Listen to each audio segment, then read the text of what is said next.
So again, more on limits of a functions, formal definition of limit of a function, and then algebraic approach of evaluating limits.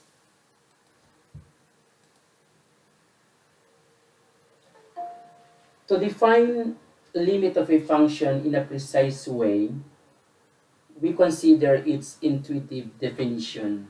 So again,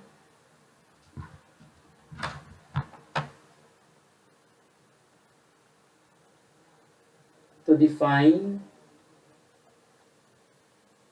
limit of a function,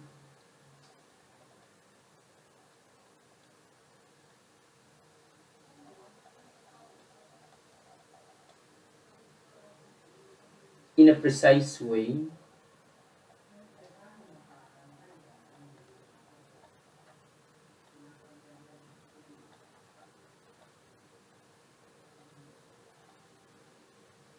we consider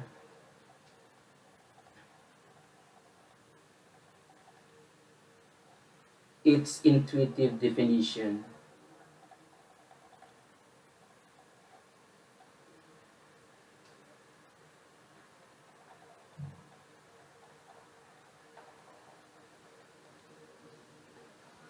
We recall that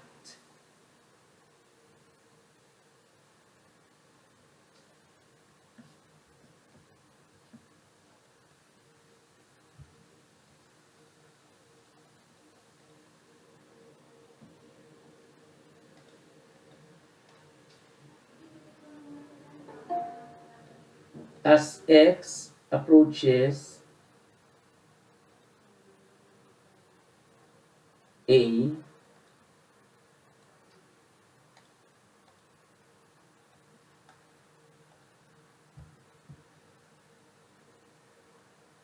the limit of f of x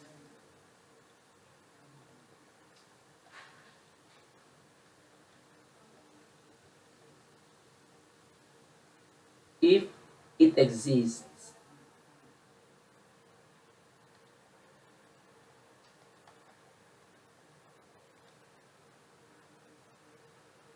is a unique number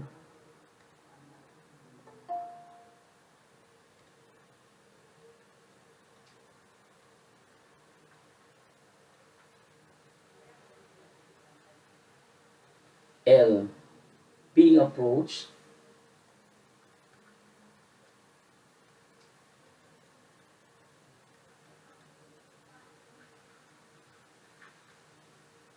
by the values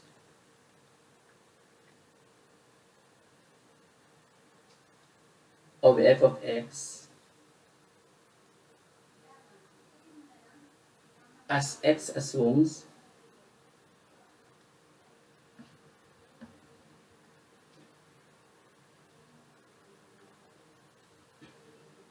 values arbitrarily close to a, values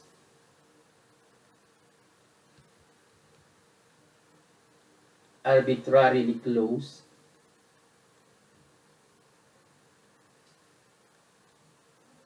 to a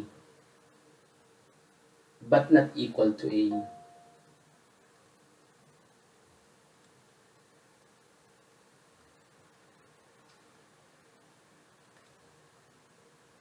So this is how we define limit of a function intuitively. Okay? Now, what does this mean? So let us try to gradually convert it to mathematical form so that we'll able to define limit of a function formally. This definition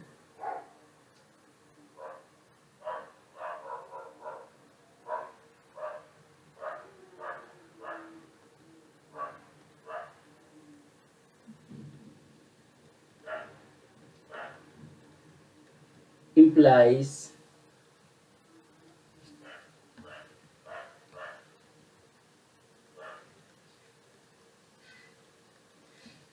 the following. Number one, So we are going to try to convert these lines involved in the definition in terms of its equivalent forms. So first, as x approaches a, the limit of f of x, if it exists, is a unique number L, being approached by the values of f of x as x assumes values arbitrarily close to a, but not equal to a. So that means we can make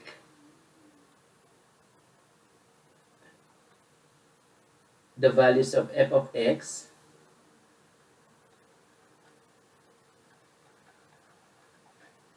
as close as we like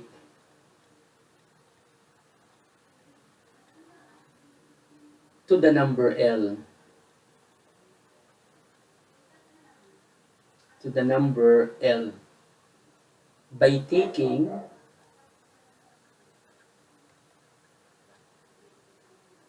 the values of x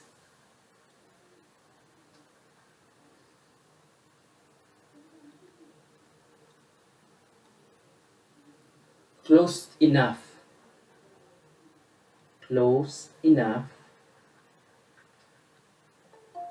to a but not equal to a.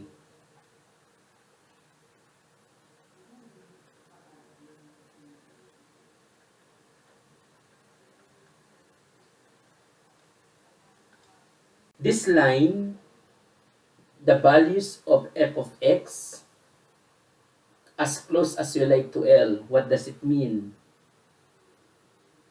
Values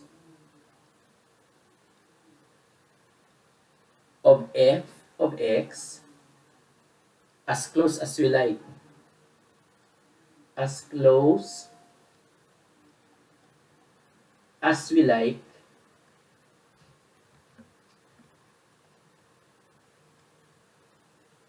to L means, so this means, so what is the other way of saying that? It means the distance between f of x and L very small. Distance between f of x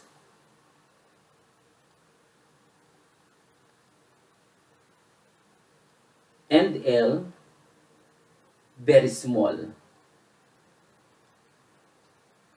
Okay? What do we mean by values of f of x close enough to a? Values of x close enough to a but not equal to a. What does it mean? So how are we going to change that? Taking x sufficiently, so that means taking x sufficiently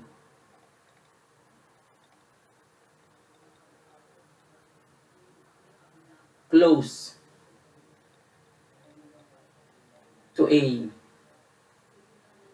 But of course, x not equal to a. So that's what we mean by values of f of x close enough to a but not equal to a. Taking x sufficiently close to a but not x equals a.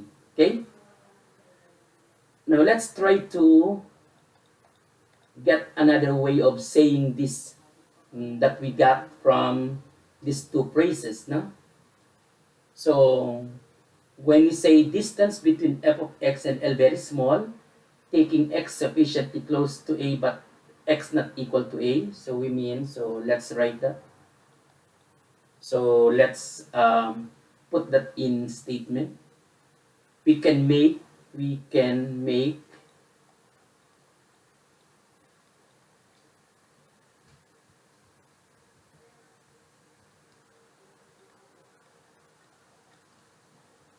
the distance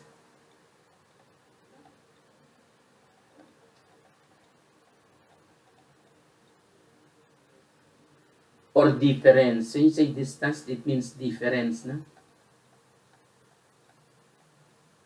The difference between f of x between f of x and L, very small, by taking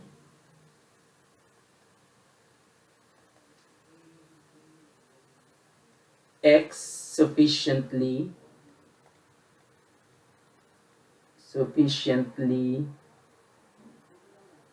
close to A.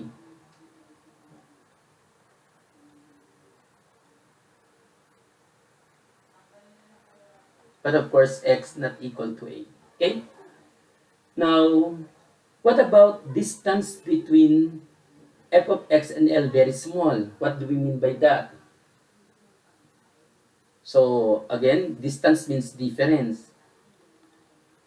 Difference between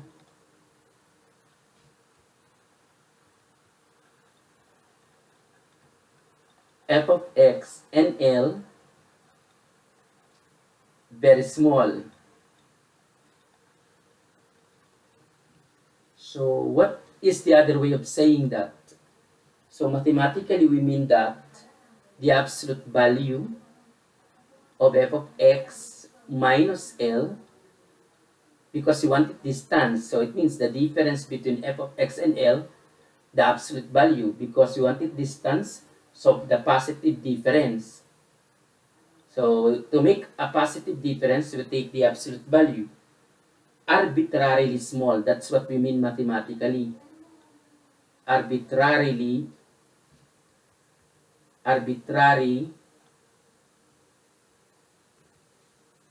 really small. Okay? And what about taking x sufficiently small? So when you say taking x sufficiently small,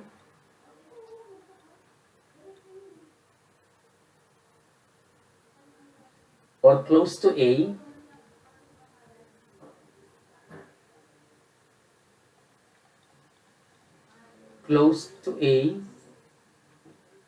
but x not equal to A, what does that mean in terms of mathematical form? So not equal to A, so it means the value of x and A will not be equal, because x not equal to A. So when x is not equal to A, the distance cannot be zero, unlike for f of x and L. If f of x happens to be equal to L, then the distance will become zero, possible to be zero, or positive. But for taking x sufficiently close to A, but not equal to A, we can't have the difference to be zero. Okay? So, absolute value of x minus A, sufficiently small. So again, taking x sufficiently close, so it means x minus A, the difference, the positive difference, sufficiently small.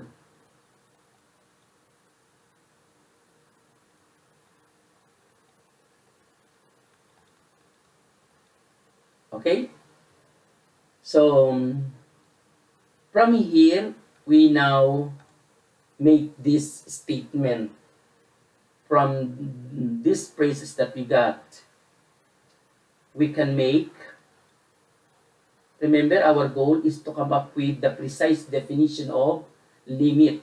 So that's why we are trying to express every group of words in the intuitive definition. We're trying to express them in mathematical form, pure mathematical form. So we can make this difference between f of x and L very small. So I can now write, we can make the absolute value of f of x minus L arbitrarily small, no? Arbitrarily small by taking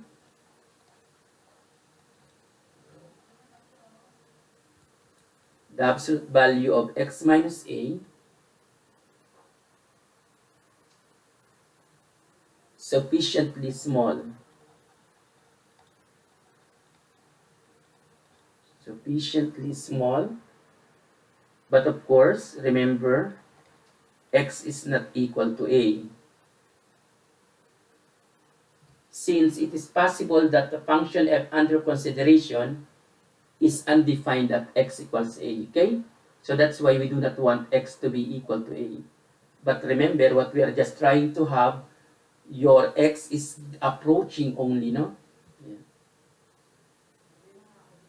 So, this phrase f of x minus L, the difference, then take the absolute value so that it becomes distance, no? Is arbitrarily small, arbitrarily small. What does it mean?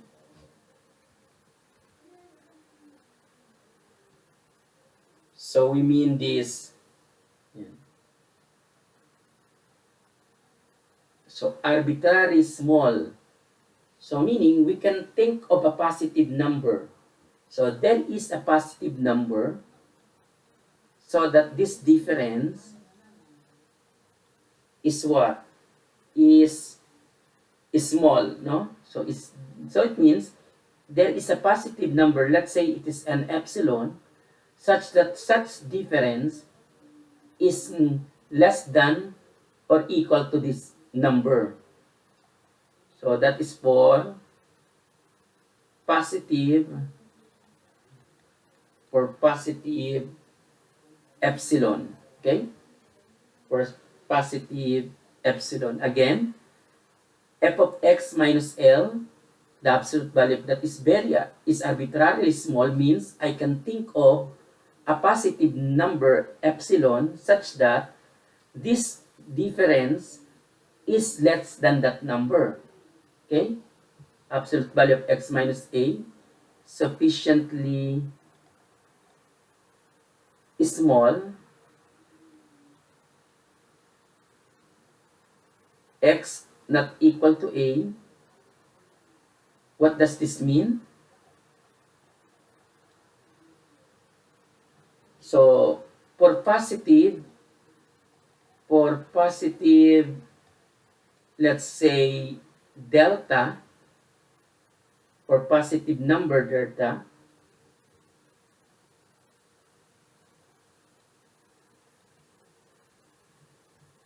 this absolute value of x minus a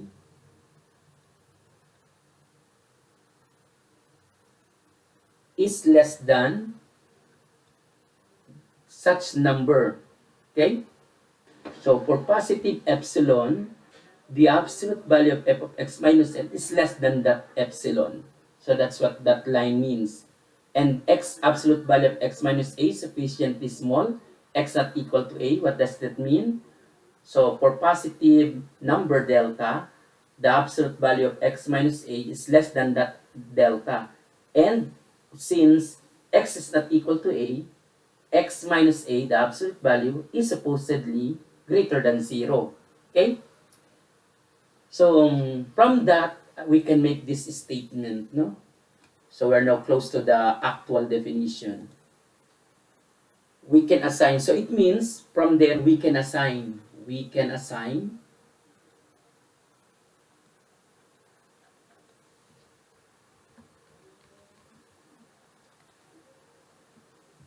a positive number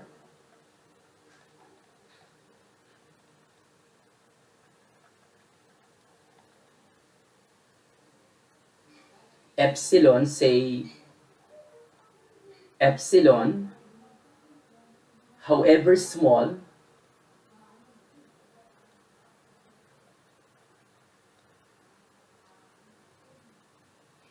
so that this difference, f of x minus L, absolute value of such, is less than epsilon. By finding, so we can do that, we can assign a positive number, say epsilon, however small, so that difference between f of x and L is less than epsilon. By finding what? By finding a corresponding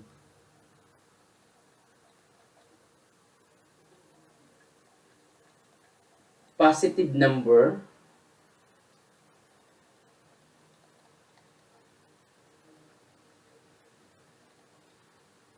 delta. Positive number delta for which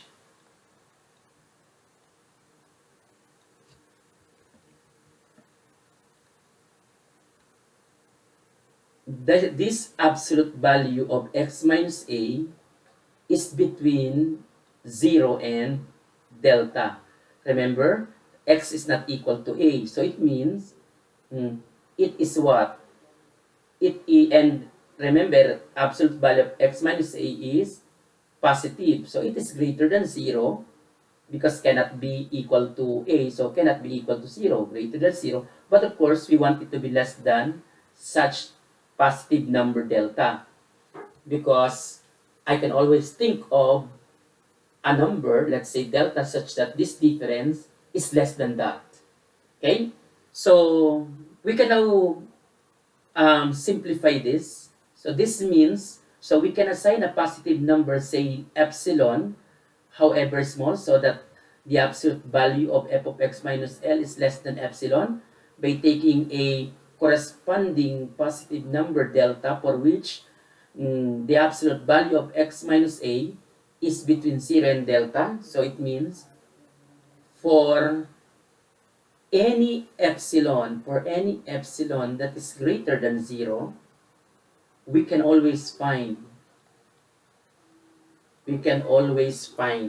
find a delta that is also greater than 0, such that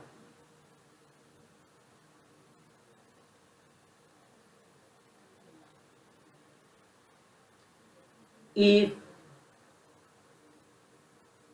x is in between a minus delta,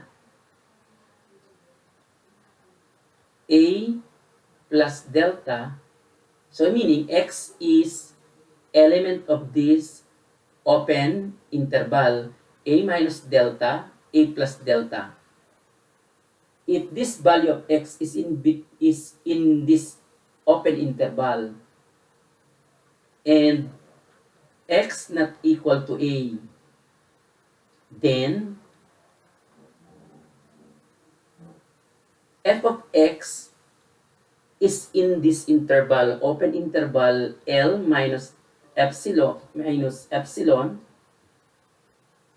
L plus epsilon.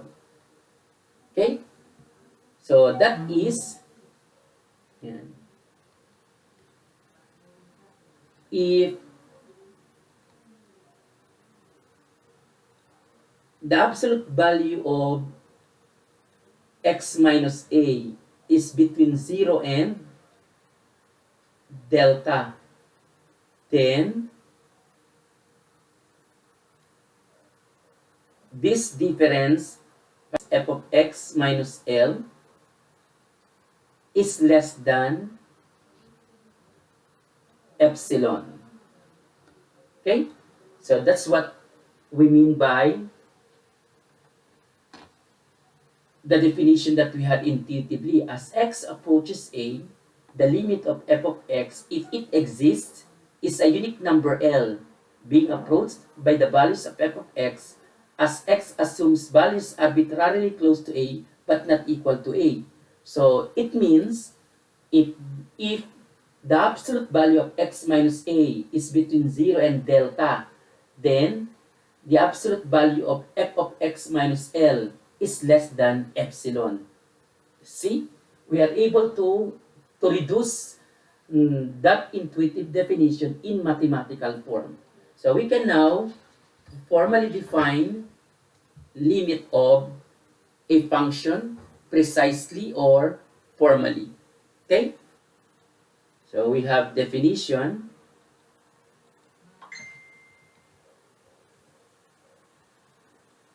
of limit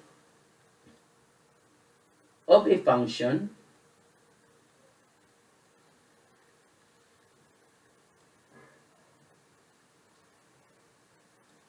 formal or precise definition.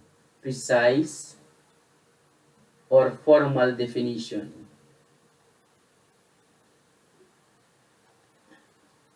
So what we had before, again, intuitive definition. That is informal definition. So this time, formal.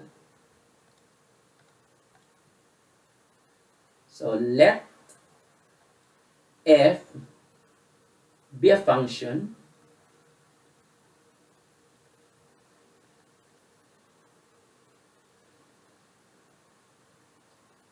defined on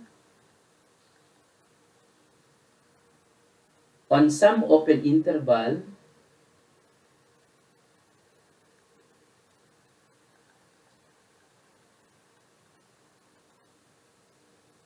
containing x equals a.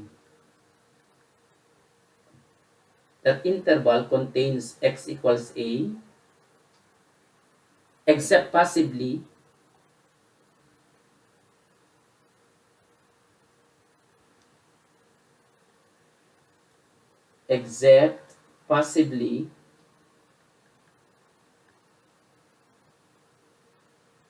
at a itself. At a itself. So meaning, on the interval containing x equals a, the value of f of x is always defined for every x that you are going to take in that open interval, except at x equals a. It is okay if the function is undefined at x equals a. But of course, if it is defined, no problem. But we don't require x to be defined there. Because remember, we want only your x to approach that number. Okay? And let L be a real number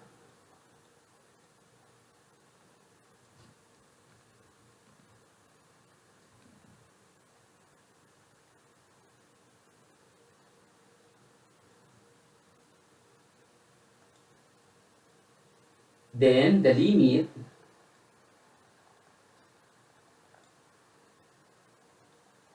of f of x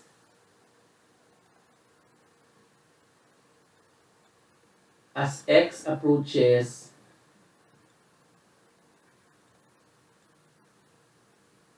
a is L, written as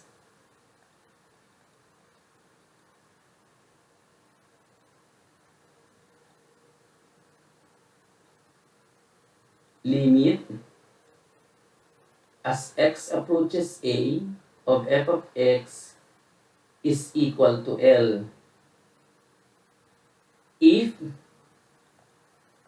so meaning this is true if for any number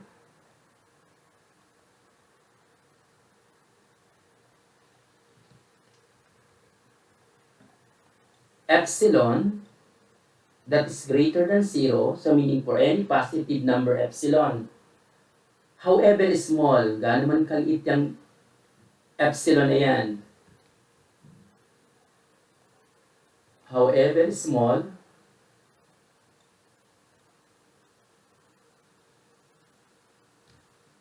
there exists, meaning we can always find, there exists a number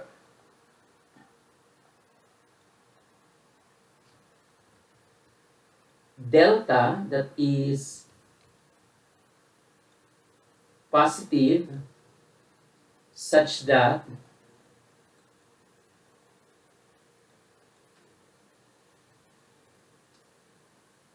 if the absolute value of x minus a is between 0 and delta, then the absolute value of f of x minus L is less than epsilon. Okay? So that's the formal definition of limit. We can use this formal definition of limit in proving whether the given limit with f of x as x approaches a is equal to L mathematically. Okay? So graphically, which we had already before. So this is what it means graphically.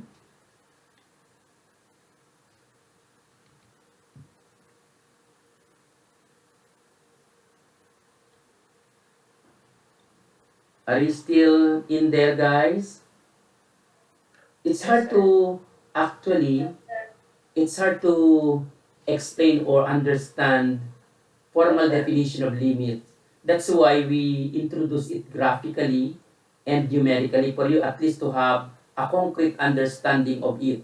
Because if we begin by definition formally like this, if I begin by this, so perhaps you won't really understand what really limit is. Okay? That's why we begin graphically and numerically, because the definition formally is really mathematical and it's not easy to understand. That's why we try to replace the phrases in the informal definition, in the intuitive definition, gradually so that they become what? Mathematical informed. Okay? So you just go back to the corresponding implications of every phrase, no? So that you will understand really why it becomes like this mathematically. So let's say this is my A, and this is my allowance, no? This is my interval. So that's what the definition means. There is an interval containing A. So this is the interval. And this is my x equals A. Okay? And I'm going to move away from a certain amount. What is that amount? I'm going to have delta. So it means before this endpoint, because it is open, no? So not included. So there is always a number that I can add to what? To A, but still in the interval, and that is delta. Okay? So it means here it is A plus delta, a number that is inside but close to the endpoint, to the right. And to the left, it is A minus delta. Okay? So, but this A minus delta is still inside but close to the left. So, if I'm going to, so again, this distance is delta. This is also, it's hard to make a brace sa taas ng horizontal. So this is also delta. Yan. So, and then corresponding here, so this, let's say this is L. So, there is also an interval containing L such that at the upper, we have L plus epsilon, and here L minus epsilon. And of course, these numbers L plus epsilon and delta epsilon, L plus epsilon and L minus epsilon are inside the interval, okay? And L is contained in between these two numbers. So we have the graph.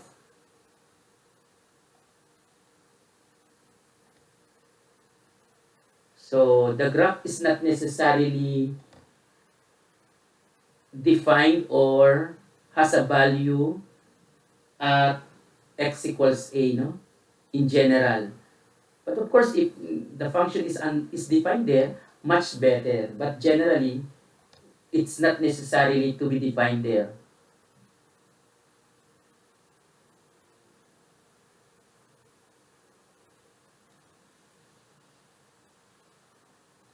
Let's say this is my function.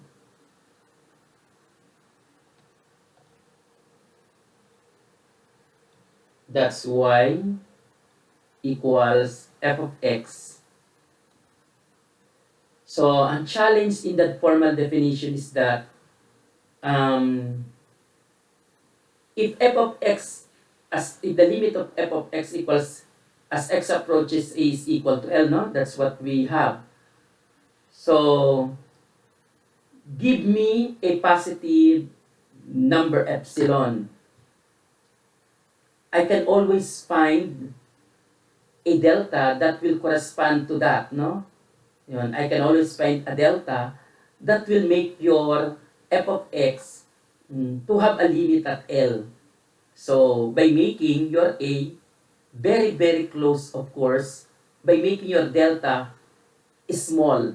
If you try to make your delta small, then it means your x is getting to be very, very close to a. So, your L is attained, no? Meaning the function will be very, very close to L, and that's the limit. So, mathematically, formal definition, that's the formal definition, and this is how we interpret this graphically, that formal definition. Okay? So, we are going to use this formal definition in proving whether the given limit is really such limit, no? So, and let L be a real number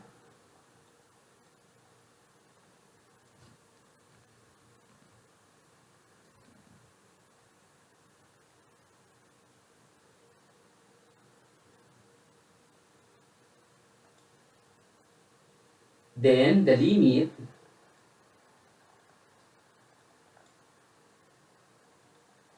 of f of x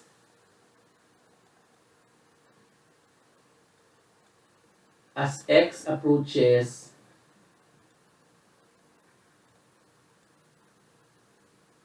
a is L, written as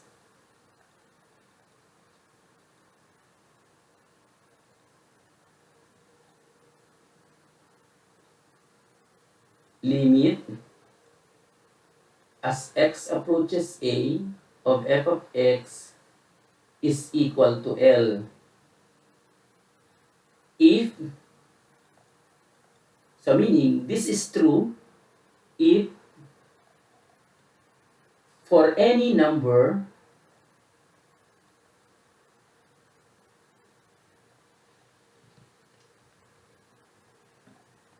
epsilon that is greater than 0, so meaning for any positive number epsilon, however small, gaano man kaliit yung epsilon na yan,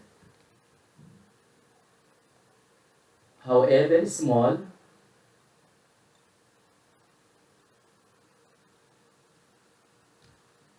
there exists, meaning we can always find, there exists a number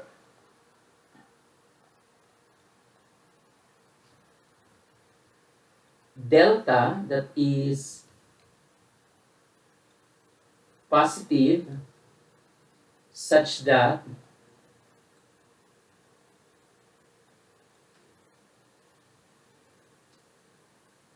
if the absolute value of x minus a is between 0 and delta, then the absolute value of f of x minus L is less than epsilon. Okay? So, that's the formal definition of limit. We can use this formal definition of limit in proving whether the given limit with f of x as x approaches a is equal to L mathematically. Okay? So graphically, so which we had already before. So this is what it means graphically.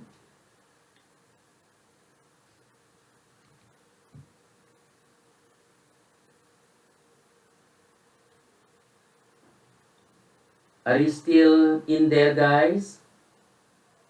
It's hard to actually, it's hard to explain or understand formal definition of limit. That's why we introduce it graphically and numerically for you at least to have a concrete understanding of it. Because if we begin by definition formally like this, if I begin by this, so perhaps you won't really understand what really limit is. Okay? That's why we begin graphically and in and numerically, because the definition formally is really mathematical and it's not easy to understand. That's why we try to replace the phrases in the informal definition, in the intuitive definition, gradually so that they becomes what? They become what? Mathematically informed. Okay? So you just go back to the corresponding implications of every phrase, no? So that you will understand really why it becomes like this mathematically. So let's say this is my A, this is my A, and this is my allowance, no? This is my interval.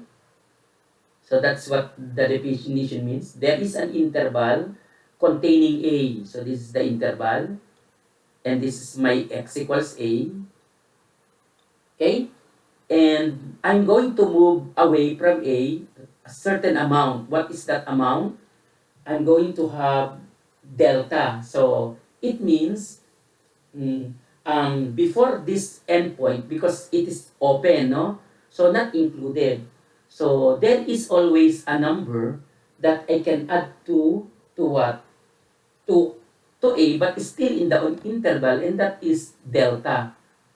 Okay? So it means here it is A plus delta, a number that is inside but close to the endpoint, to the right. And to the left, it is A minus delta. Okay? So, but this A minus delta is still inside but close to the left. So, if I'm going to, so again, this distance is delta. This is also, it's hard to make a brace sa taas ng horizontal. So this is also delta. Yan. So, and then corresponding here, so this, let's say this is L. So, there is also an interval containing L such that at the upper, we have L plus epsilon, and here L minus epsilon. And of course, these numbers, L plus epsilon and delta epsilon, L plus epsilon and L minus epsilon are inside the interval, okay? And L is contained in between these two numbers. So we have the graph.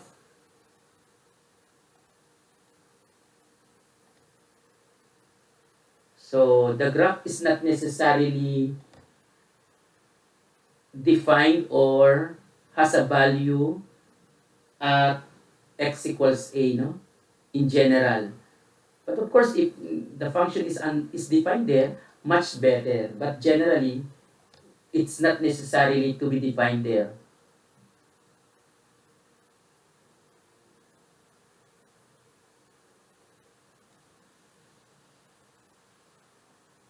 Let's say this is my function.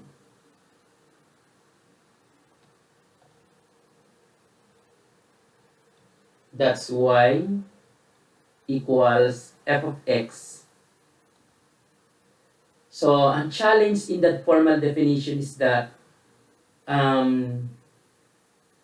if f of x, if the limit of f of x equals, as x approaches a is equal to L, no? That's what we have. So, give me a positive number epsilon. I can always find a delta that will correspond to that, no? Yun, I can always find a delta that will make your f of x to have a limit at L. So, by making your a very, very close, of course, by making your delta small. If you try to make your delta small, then it means your x is getting to be very, very close to a. So, your L is attained, no? Meaning the function will be very, very close to L, and that's the limit. So, mathematically, formal definition, that's the formal definition, and this is how we interpret this graphically, that formal definition. Okay? So, we are going to use this formal definition in proving whether the given limit is really such limit, no?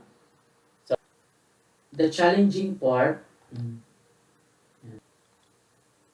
in the precise definition,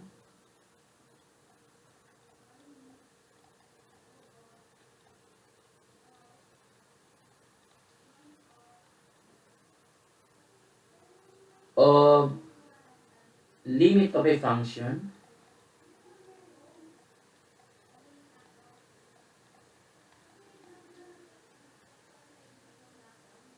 is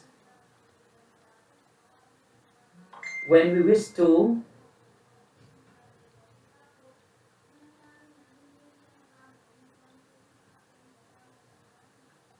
prove the limit statement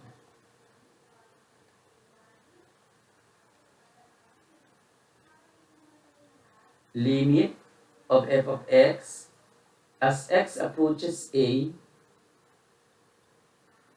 is equal to L.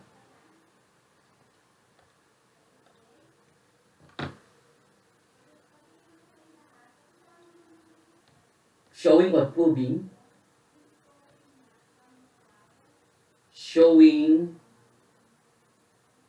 that limit as x approaches a of f of x equals L holds consists of two parts. Okay? So what are they? Number one, finding an appropriate delta. That's the challenge, no? Finding an appropriate delta.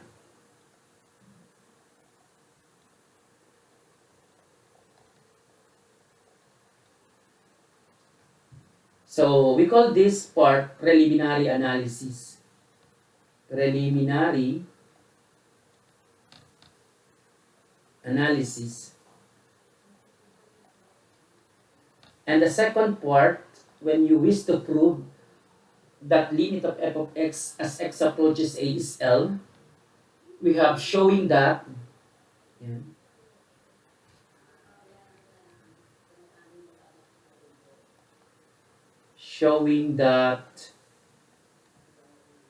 the chosen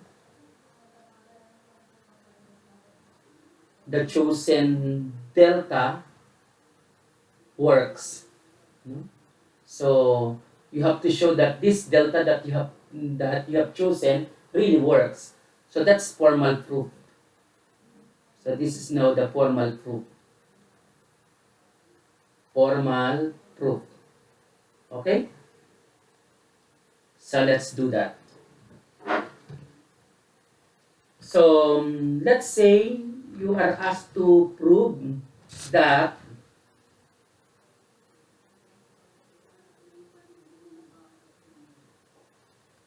the limit of 3x minus 2 as x approaches 2 is equal to 4. So using delta epsilon definition. By the way, the formal definition is sometimes called delta epsilon definition of limit of a function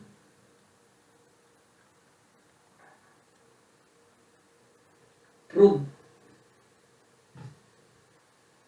that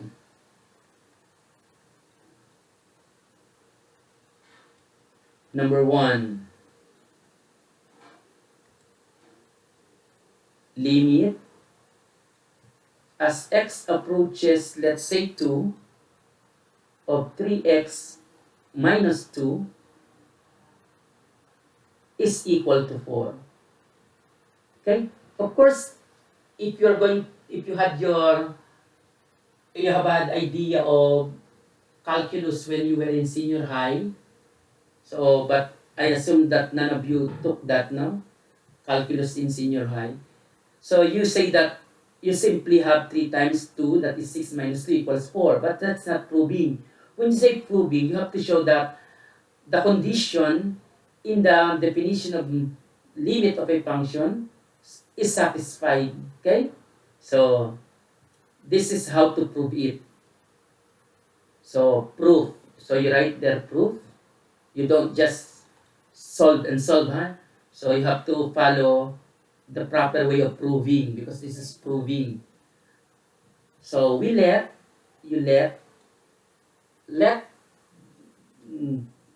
epsilon be positive, and that is given, no? Let epsilon, positive epsilon be given. Let's say that is given, no? Yan. We want to find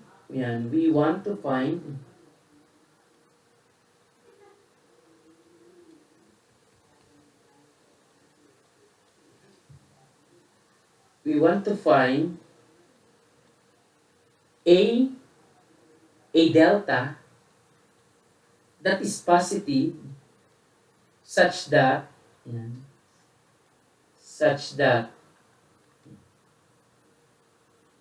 if the absolute value between x minus a and is between delta and between 0 and delta,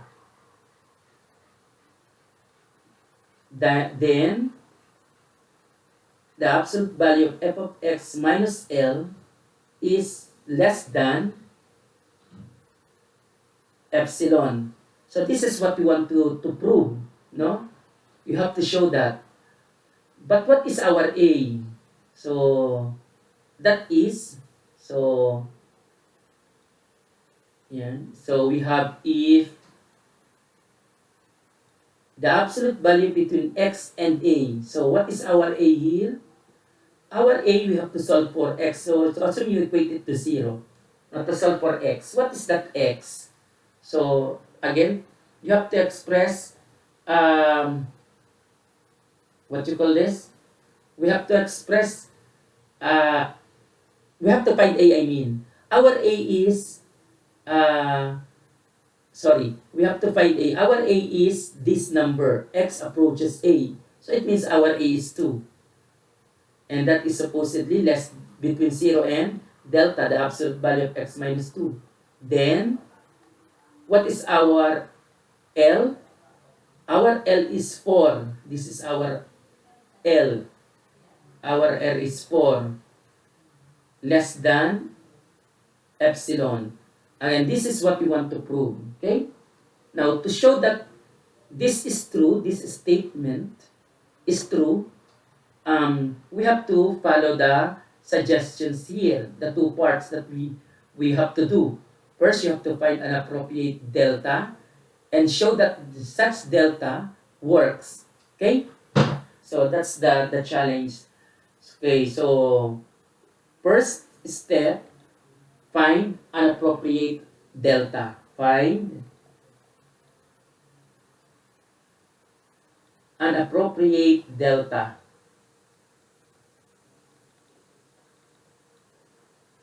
Okay? So how to find an appropriate delta? Note that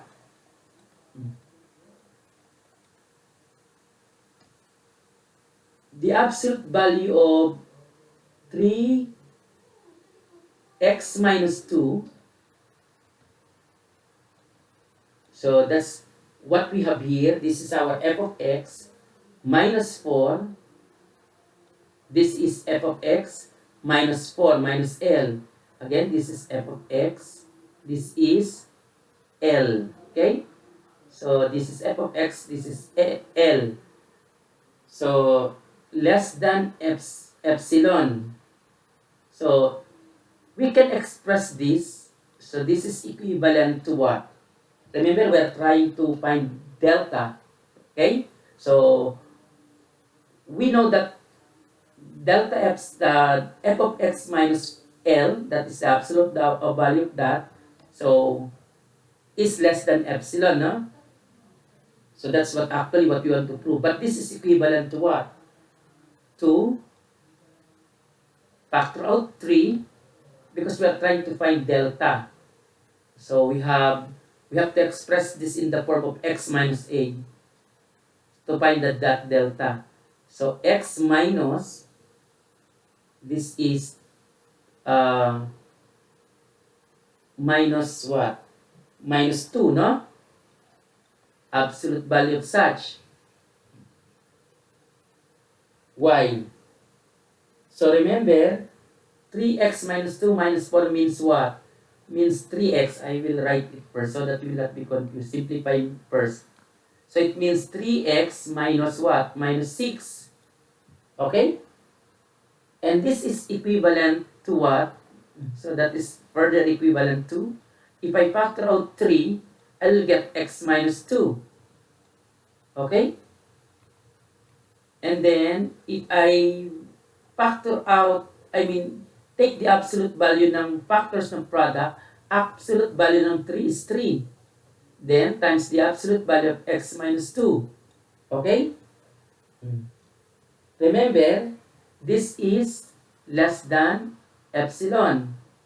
Less than epsilon. Less than epsilon. I can now solve for x minus 2. So by dividing what? By 3 each side. If we divide by 3, we get epsilon over, so we have absolute value of x minus 2 is less than epsilon over what? Over 3. So this means that our delta is epsilon over 3. Thus, we can choose that, we can choose delta to be what? To be equal to epsilon over 3. Remember, we have x minus a is less than delta. So this is our delta. So this is our delta. Okay?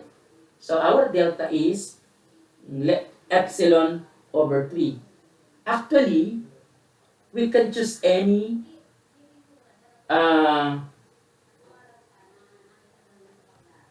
delta that is less than epsilon over 3. Any delta that is less than epsilon over 3, you can also what? You can also use. But of course, since we do not know the actual value of epsilon, so let's stick to this, okay? Epsilon over 3. Now, we know already the delta. So let's see if this delta, the chosen delta, will really work. If this delta will really work, then this is really true. So meaning we have to verify that this is really true. So that's what we want to prove. So again, we want to prove that this delta works on this statement. If this is true, so we have to show that this is also true. Meaning we have to show that the absolute value of f of x minus 4 is less than epsilon. Okay? For the chosen delta. So what is our chosen delta? Our delta is epsilon over 3. So we begin with what we know. This is what we are given, the hypothesis, okay, or the premise. We're given the premise that the absolute value of x minus 2 is between what? It's between 0 and delta. Okay? That's the premise. So this implies what? I can multiply each side by 3. So if I multiply by 3 this, so I will get what? 3 times absolute value of x minus 2 is less than 3 times delta. Okay? So, but this implies what? The absolute value of 3, I can put the 3 out because this is positive. It will not affect if I multiply it inside. So I have x minus 2. Okay? So that is less than 3 delta. This implies that I can multiply this inside, which is 3x minus 6. Okay? And that is less than 3 delta. And I can write this in the form of what? In the form of f of x minus 4. But what is our f of x, guys? So let me write it here. Our f of x is 3x minus 2. So meaning, this is 3x minus 2 minus L. But what is our L? That is 4. This is what I want to what? I want to show. I want to come up with this conclusion or a consequent, no? Hypothesis, conclusion. This is the hypothesis and I want to come up with this. So this is 3x. But 3x minus 6, I can write that as 3x minus 2 minus 4 because negative 6 means negative 2 minus 4. Okay? And remember what is delta? That is epsilon over 3. And this is what? Absolute value of 3x minus 2 and then minus 4. And that is less than epsilon. So that's it.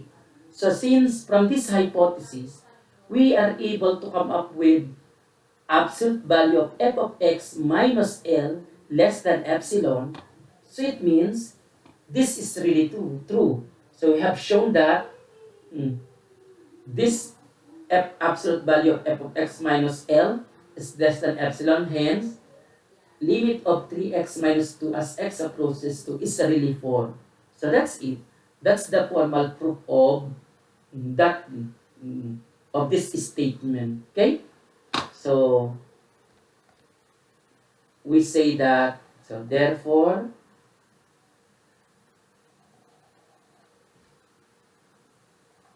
we say that limit as x approaches 2 of f of x, so that is, what is our f of x? 3x minus 2 is equal to 4. Okay? Now, formal definition is not, as I said, it's not really easy to understand, no? Especially the proving of this, you won't really appreciate because it needs a strong background of inequality. If you don't understand inequality, so you won't really appreciate this, no? So that's why this is in engineering and in other fields that that are not really close to BS math. So this is not really discussed, no? Or being discussed but not included in the test. Okay? This is just formality or for completeness. We discuss this formal definition. Okay? Let us have last one. I will not include this in the test. Who knows, once you understood this definition, you will come up with a strong understanding of limit and you will come up with applications of this in real world. Number 2. So let's say we have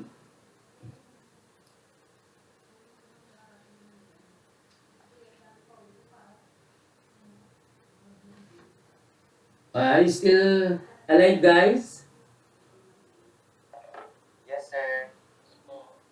So number 2, we have, let's have one quadratic. Limit as x approaches 2 of, as x approaches negative 1,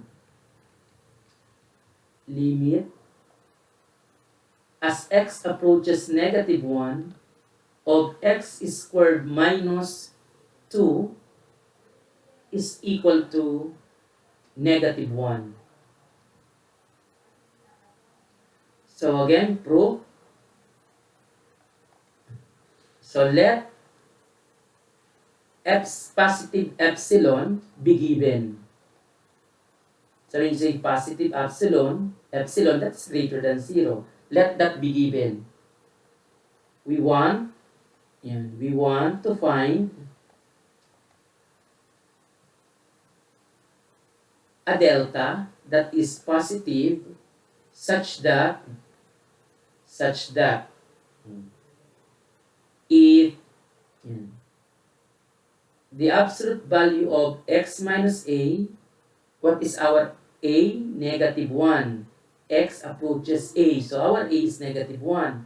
So absolute value of x minus a is between 0 and delta. Then, the absolute value of f of x minus L, what is my f of x? X is squared minus 2. That's my f of x minus L, negative 1. Negative 1. Also, no? So, that is less than epsilon. Or equivalently, let's simplify this. If the absolute value between x and a, difference between x and a, so that is x plus 1 now, no? When simplified, less than epsilon, then we have x squared minus 1. Is that correct? Right? So, minus 1 less than epsilon. Ay, sorry. This is epsilon, no? This is epsilon. So, this is what we want to prove. That is statement. So, with this hypothesis, if this is true, then we have to show that this is also true. But the challenge is to find that delta. How to find that delta in terms of epsilon? So this is how to find, of course. So first step, finding the appropriate delta. Finding an appropriate delta. Appropriate delta. What is that delta that is that can work, no? So that this becomes true. Appropriate delta. Still joining or leaving?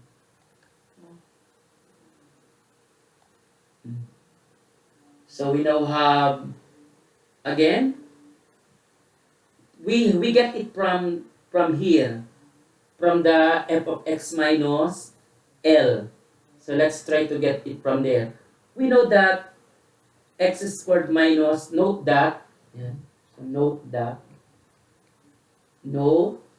that the absolute value of x squared minus 1 is what? Is less than epsilon, no? And equivalently, so we have absolute value of x plus 1, x minus 1, when factored the inside. So absolute value of x minus x plus 1, x minus 1. So that is less than what? Epsilon. So further equivalently, so that is equivalent to, so we are just trying to rewrite this, no? So that we will come up with the nice delta. So, para pag nag-prove tayo formally, it will really work. Yun yung technique. So, that is the absolute value of x minus 1. Let's start with x minus 1. Then times the absolute value of x plus 1. After all, commutativity holds, no? absolute value of x minus 1 times absolute value of x plus 1. And that is less than epsilon. Okay? Now, how to find that delta from there? So we want to bound x minus 1. No? We want to bound this x minus 1. Meaning, absolute value of x minus 1 is less than what number? That's what we try to find. So, meaning, what will be the best replacement for this so that it will be less than a certain positive number, no? That we are looking for. Since we want our x to be close to negative 1, remember, our x, we want it to be close to negative 1, right? So, we are going to restrict the distance between them to be within 1. So, at least not greater than 1, no? So that it is really close to negative 1. To be really close to negative 1, we want our x to be close to negative 1. So that is, the distance between them is at most 1. Okay? So that's what we want. So let's bound, again. Let's bound. And let's bound absolute value of x minus 1. This is what we want to bound, no? So again, we want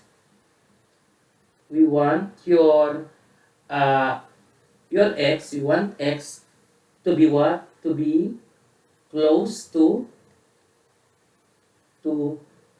negative 1. To negative 1. So we want your what? You want your interval to be centered at negative 1, and when you add a certain number, a certain delta to negative 1 to the right, and then you subtract it from negative 1, so meaning to the left, so that is within 1, the difference, no? So within 1. So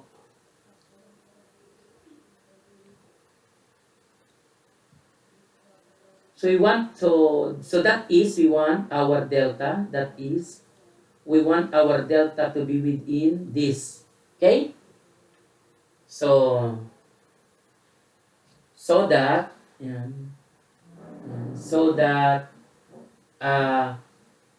the absolute value of x minus 1, x plus 1 is less than epsilon, and delta is within or at most 1. Okay? So we're trying to find an equivalent to this so that I can maintain x minus 1 and I have a value of epsilon in terms of delta, because that's what our goal is. Okay? So how to find a replacement to x plus 1? No? So let's see. So this implies, this line implies what? Implies 0 between, is less than absolute value of x plus 1, and that is less than 1. Okay? And this is equivalent, this implies that out of this I can get, if I remove absolute value between these.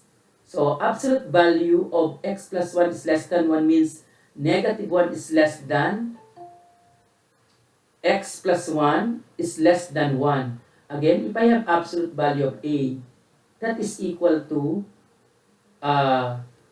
let's say, rate less than a certain number na positive, let's say 2. It is equivalent to a is between negative 2 and positive 2. Okay? So that's how I write without absolute value.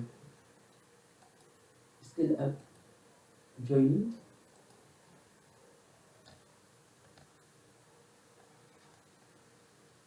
Let me erase this now.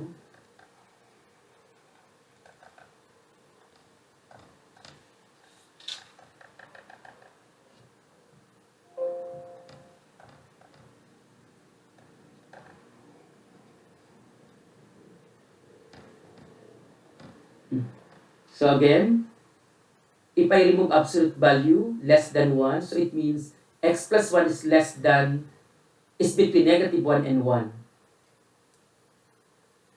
I can manipulate this to come up with what I want. Because I want to, remember, I want to bound x minus 1. So I want to find the, the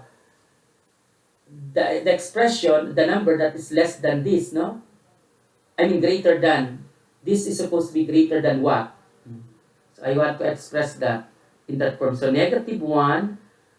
So I have to remove what? I have to make in the one that is in between, I want to make it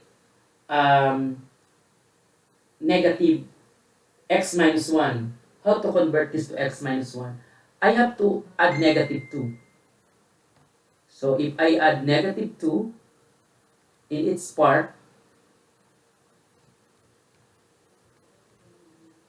less than 1 plus 2, so I get negative 3 less than x minus 1 less than 3. Okay? I'm sorry, it is, am I right? So this is, sorry, it is plus negative 2, no? Sorry, plus negative 2. Negative 2. So this is negative 3 less than x minus 1 less than negative 1. Okay? Okay, guys? But this is equivalent to, this is equivalent to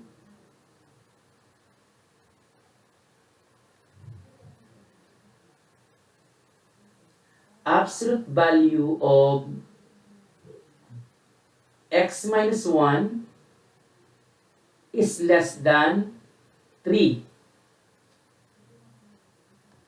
In inequality, if I take the absolute value of this, it is less than 3.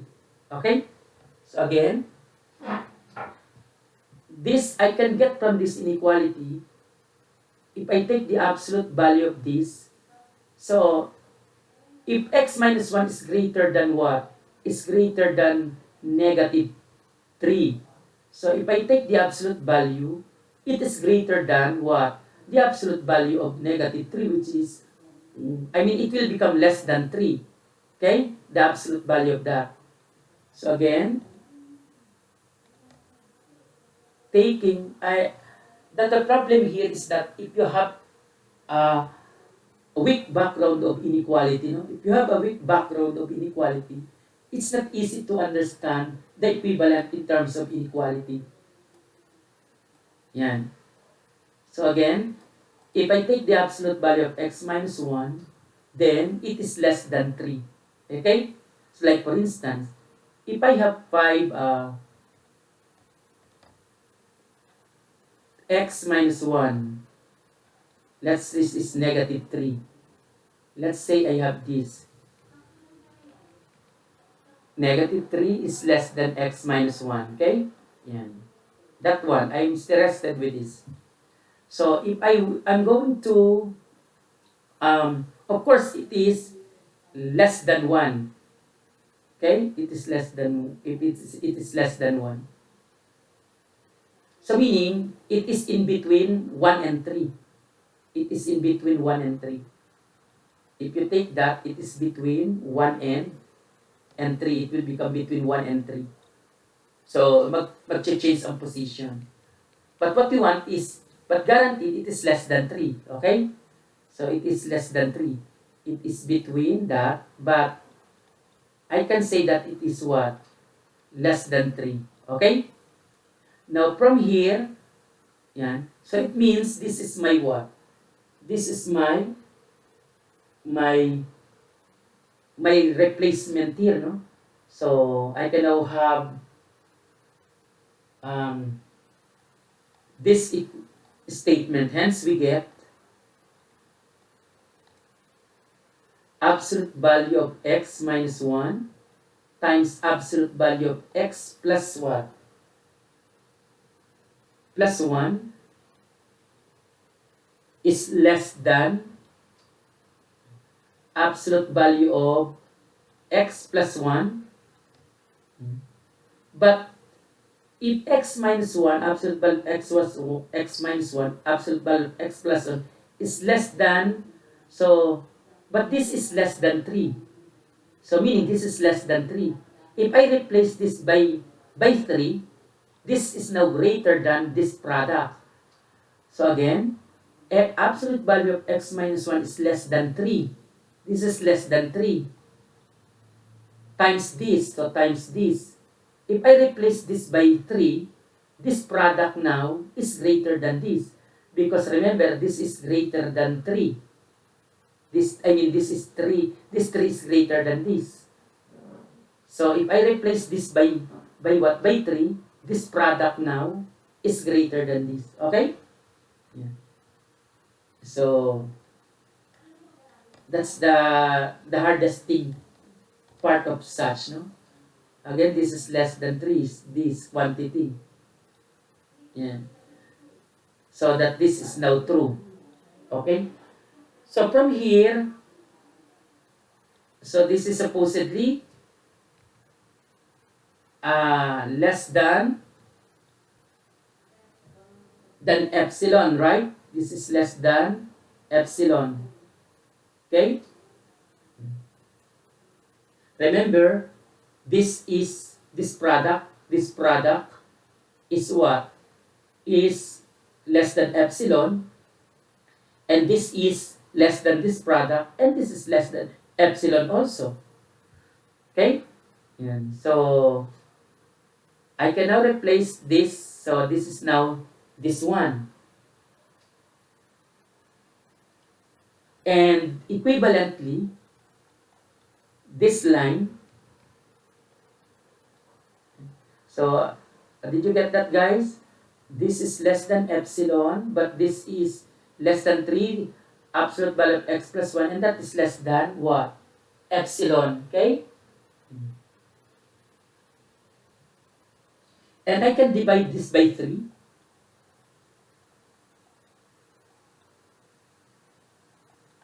So I now get, nagkataon lang, epsilon over 3 also, ha? So you have to choose, delta to be what? To be smaller, to be the smaller of 1 and delta, epsilon over 3. Remember, we have another condition. Epsilon is less than or equal to 1. If this happens to be greater than 1, you are going to choose 1. If this happens to be less than 1, you're going to choose epsilon over 3. So, which means,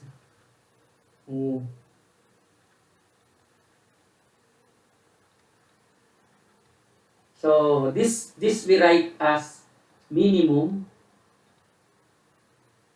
of 1 delta epsilon over 3. So this means minimum of this. So when you say minimum of this, you choose between 1 and this, whichever is smaller. Okay? So let's see if this will work. No? Let's say we try this one. So you have to show that this epsilon over 3 works. So let's see if this really works. We have less than 0 is less than absolute value of x plus 1, less than delta. So this is our premise, no? So let's see if we will come up with this. So with this, if then. So let's see if we will come up with this. So that is, so we have to express this as this less than epsilon, delta, and also we want your x minus 1 to be less than 3. Okay? And this means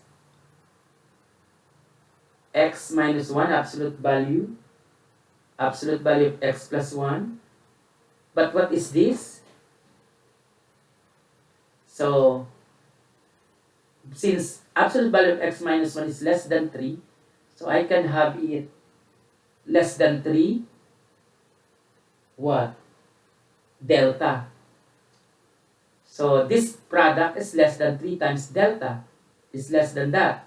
Because this is less than delta and this is less than 3. So, the product is less than 3 times delta. Okay? Now, from there, I can express that as 1 absolute value, x minus 1, x plus 1.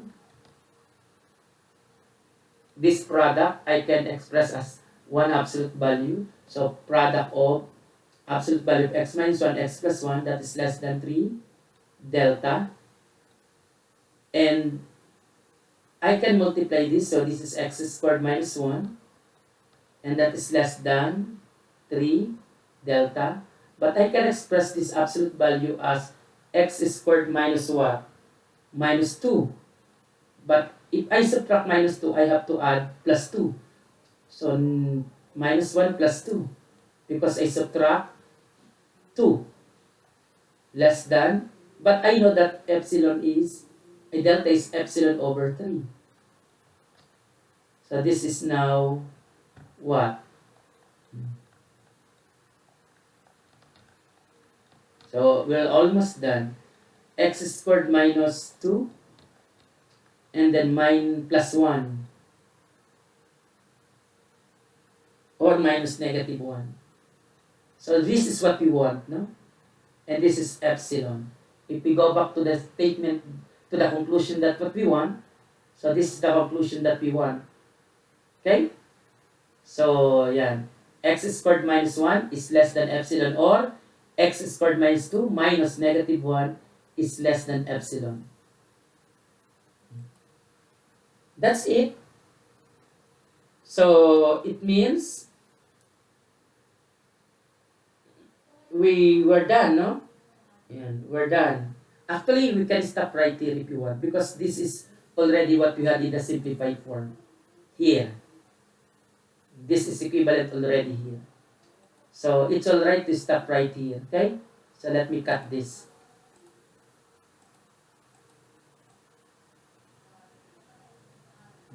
I can stop right there.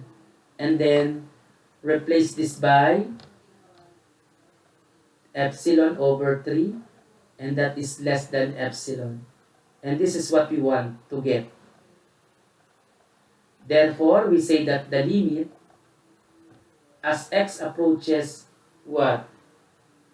Negative 1 of x squared minus 2 is really equal to negative 1. Okay? So that's it. So we're done, no? We're done. So when you're proving, by the way, you put what you call this? An end to the proof. So you put a box. So it means it's an end. Or a smiley if you want. Or a smiley. So it means you're done. Okay? So that's how formal definition is used or being applied. It is just used in proving whether a given limit is true or not, no? So a given limit is statement. But I'm not going to give you a test on this. I touched of this just in case, who knows, one of you might be interested and go further about this and have an application. Yeah. So that's the formal definition of limit. So if you're going to ask yourself, of course, you better go to the intuitive approach, no? Because you can easily understand the intuitive approach. But mathematically, the intuitive is not really accepted, no? It is accepted the formal proof. I mean the formal definition. And that is the the accepted one. Now let's now begin with algebraic techniques of finding limits. Do you have any question with that, guys? So you have to recall your inequalities. It's not easy to explain or to you at this point in time such inequalities, no? If you do not have strong background of inequalities, I tell you, you won't really appreciate. Perhaps some of you are already sleeping. So many students are sleeping when it comes to these topics. No, only those BS Math who are interested with this. You know, BS Math, they really want something like this. They want always probing, no? They are not satisfied if they don't see the mathematical proof. So we now move to algebraic techniques. This is the exciting one, which I think you won't be excited of also because it requires a lot of algebra this time. So algebraic techniques or approach of finding limits. Techniques of finding limits. For finding limits. Yan. Now, instead of verifying using limit definition, formal definition, we're going to have the following theorems on limits. Now, these theorems are verified by what? By the definition, formal definition of limit. The reason why we come up with this, and these are being used because they are proven true. Using what? Using formal definition. So, the following are the theorems on limits, no? Yeah. Let's have the following theorems. Theorems on limits.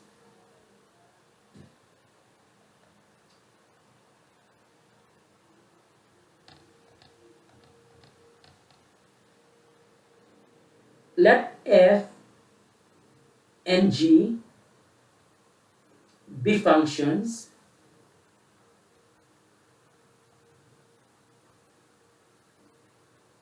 by the way, are the people from other section here? That's why I want it to be taught once only, is because if I'm going to teach you 7:30 to 10 a while ago, so imagine I am going to repeat this again. I'm going to repeat, I mean. So that's why I ask you to join if you are free. So let f and g be functions for which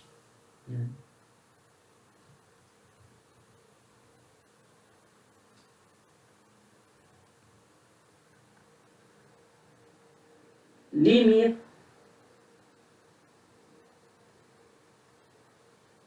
as x approaches a of f of x and limit as x approaches a of g of x both exist.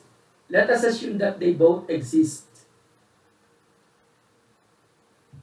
and equal, for instance, to L1 and L2 respectively. And let's see be any constant, be a constant. Then we have the following theorems. Then the following theorems hold. Then the following theorems hold, meaning are true. Number one, limit of a constant. Limit of a constant. If you have a constant and you take the limit of it, limit as x approaches a of a constant, let's say c, it is still c. There's no effect, no? the limit of a constant is equal to that constant as x approaches to any number.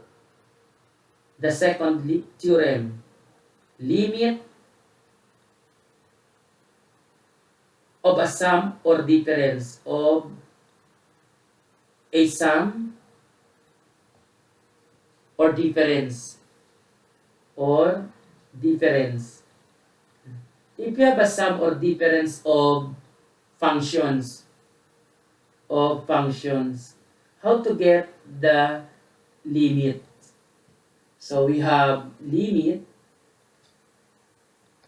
as x approaches a of, let's say, f of x plus g of x, that is equal to limit of the first function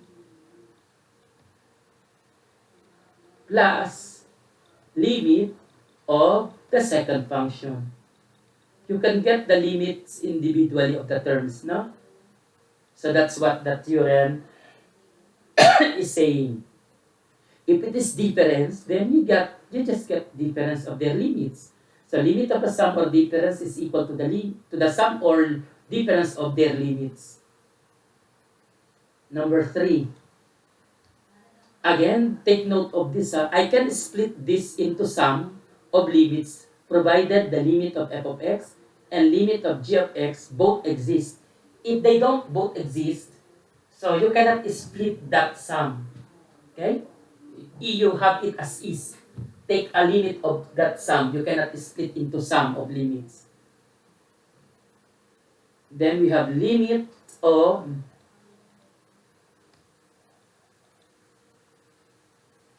a difference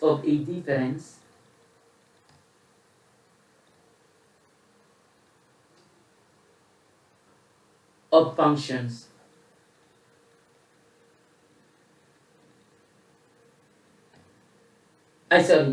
Limit of constant multiple, because we had already the difference, no?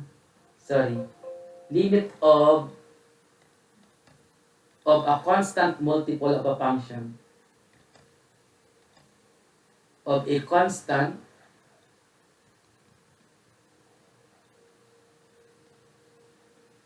multiple of a function. What do we mean by this? So we mean limit as x approaches a of constant times f of x. So that's what we mean. If you have a constant multiplied to a function, you take the limit. So that is equal to the constant multiplied to the limit of f of x. Yan. You can put the constant out without affecting the limit. Okay?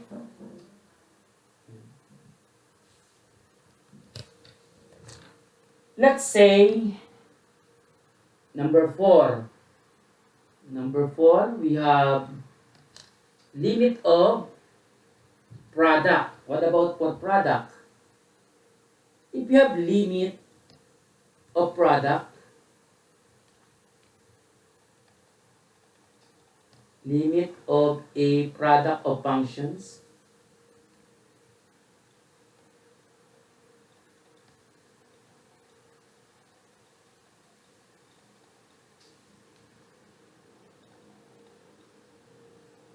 we have limit as x approaches a of f of x times g of x. So let's say I have product of functions. What is the limit of such product? It is equal to the product of their limits. No? You can split into product. Product of f of x times, product of limit of f of x and limit of g of x. So again, limit of a product is product of the limit. Limit of a product of functions is equal to the limit of the first function times the limit of the second function. What about quotient? limit of quotient, limit of a quotient of functions.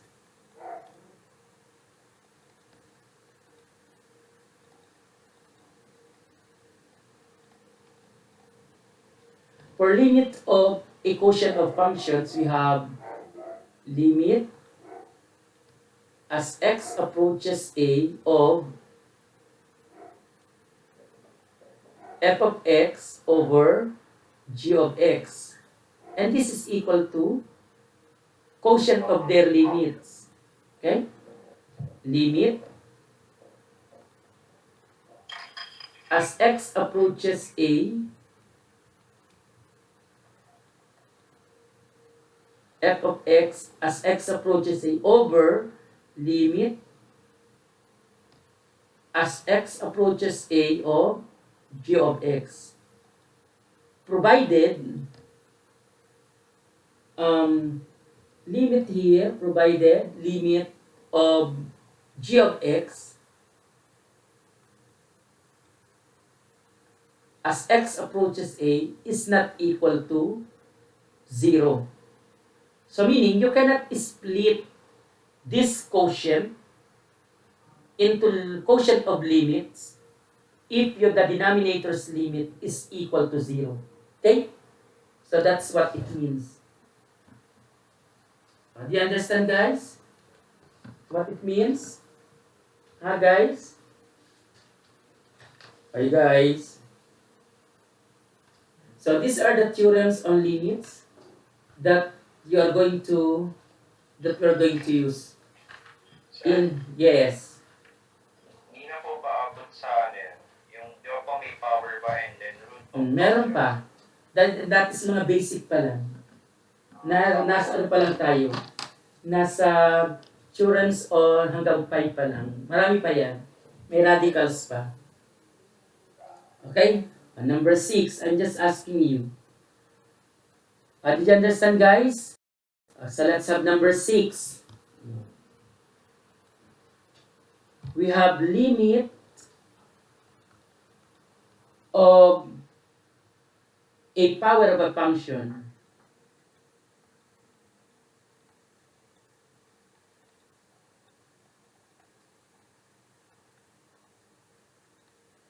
Now, if I have, let's say, a power, limit, as x approaches a of f of x, and this f of x is raised to, let's say, n, this is equal to limit as x approaches a,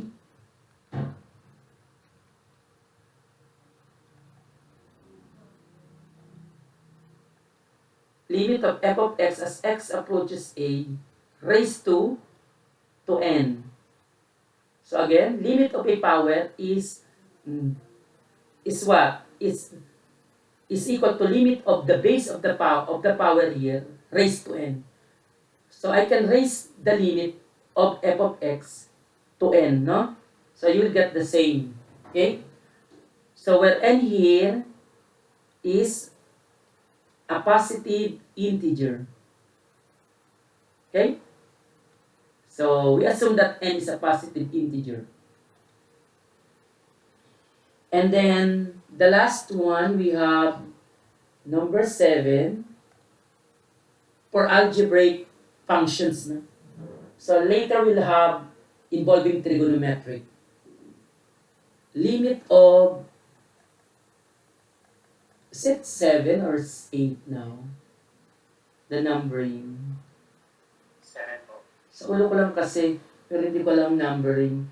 Limit of a root of a function. Of a function. You have to be careful when dealing with limit of a root.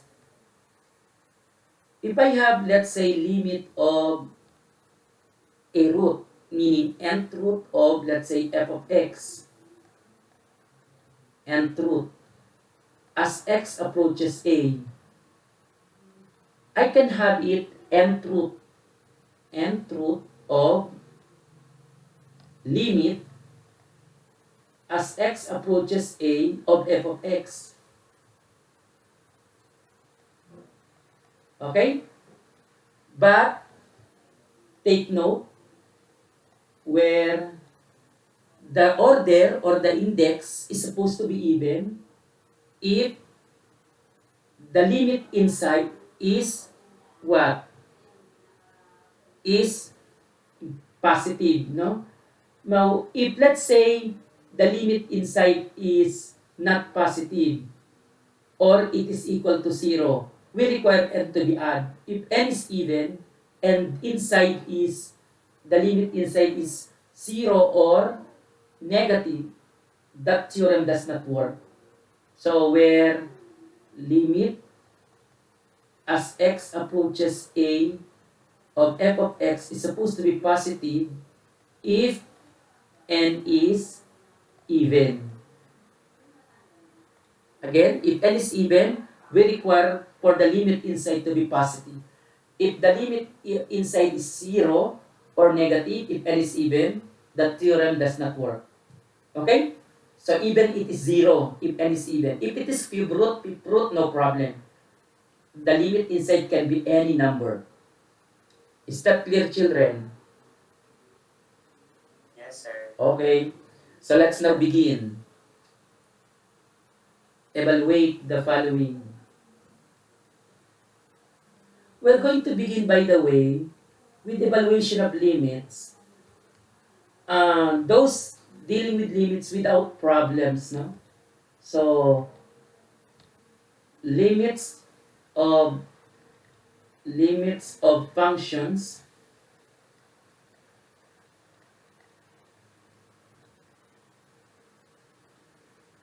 with no problem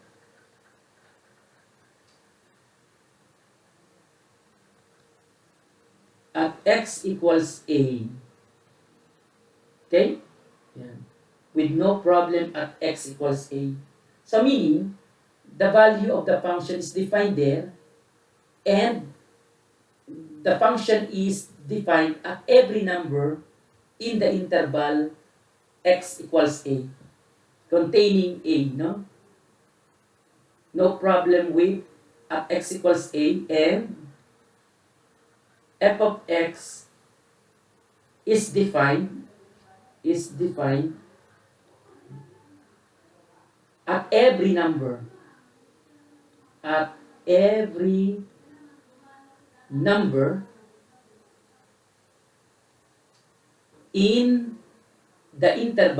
in the interval containing what? Containing a.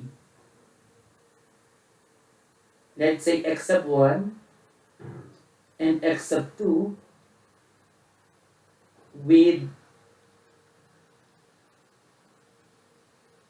a belongs to that limit, that interval.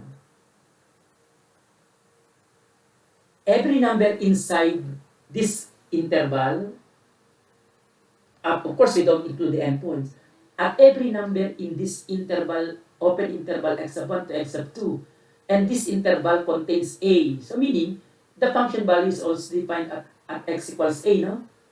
So, and at every number in between this. So, guaranteed that there is no problem for the function in this interval. So, you can always use the limit peacefully, with peaceful mind. Okay? So, you do not have to worry about any problem. It's just like evaluating a function. So, again, if this is the case, in this case,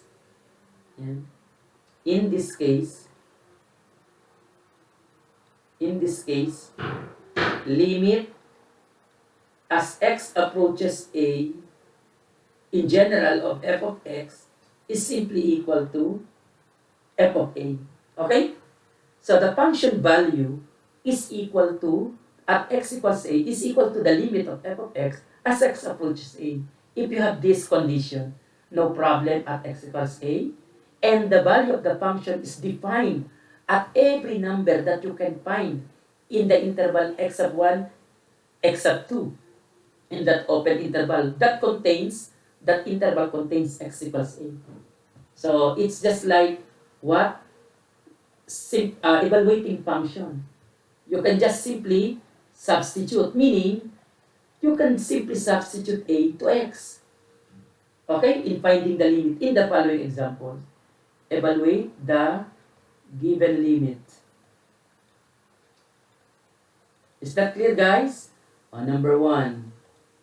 So, limit as x approaches, let's say, negative pi plus 3. Is negative pi plus 3 a constant, children? As x approaches 4. Guys, is negative pi plus 3 a constant? Yes. Therefore, the answer is negative pi plus 3. Number 2. Limit as x approaches negative 1. For instance, I have 5x to the 4th plus 1. So, I can simply write what? No need to split. I can just have it 5 times negative 1 raised to 4 plus 1. It's just like evaluating a function. Okay? Because negative 1, there is an interval containing negative 1 such that the function 5x to the 4 plus 1 is always defined at every number in that interval. Let's say negative 2 to negative what? Negative 2 to negative to 0. That negative 2 to 0 contains what? That interval contains negative 1. At every number in between negative 2 and 0, the function 5x to the 4 plus 1 always defined. Okay? Number 3. Of course, this is not exciting, no? Because it's just like evaluating function value. So, 4x cubed plus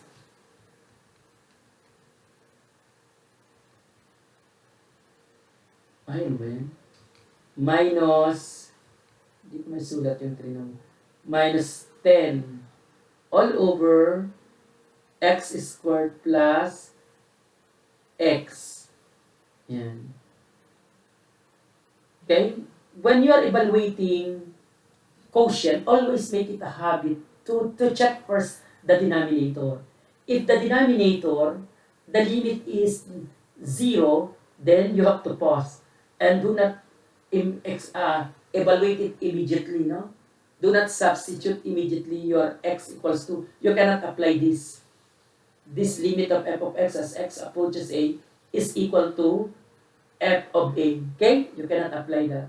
Because this condition is not satisfied. I mean, the condition here. So, in this case, see, 4 plus 2, okay. So, 4 plus 2, okay. So, in the numerator, 4 times 2 cubed, and then minus 10. What is that equal to? 4 times 8? 22 over 6. 22 over 6. What is that 22 over 6? 11 over 3. Okay now, guys? No, I'm not going to go into detail anymore, limit of everything, no? So after all, there is no problem. So just actually to illustrate those theorems, you have to write limit of the quotient, limit of the 4x cubed minus 10 over limit of x squared plus x, and then limit of the individual terms, and then apply power. So I assume that you understand already this theorem. And after all, these functions do not have problem on a certain interval containing 4, negative 1, and 2 respectively. On number 4, what about if I give you something like this, no? Something na medyo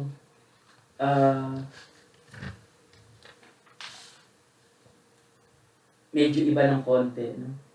Later, yung mga may at least transcendental. As x approaches, let's say, negative 2, approaches negative 2, yeah. Then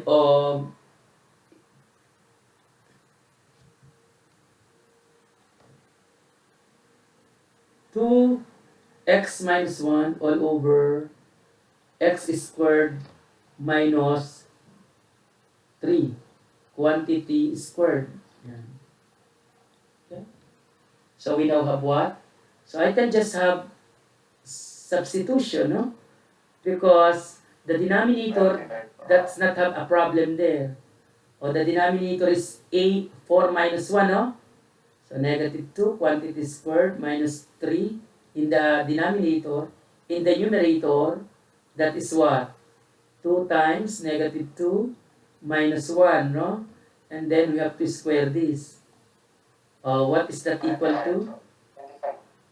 This is negative, so 25 over 1. 4 minus 3, 1. So it is 25 pa rin, ah? Is that correct, guys? Okay. Number 5. Limit as x approaches, let's say, a negative 1 of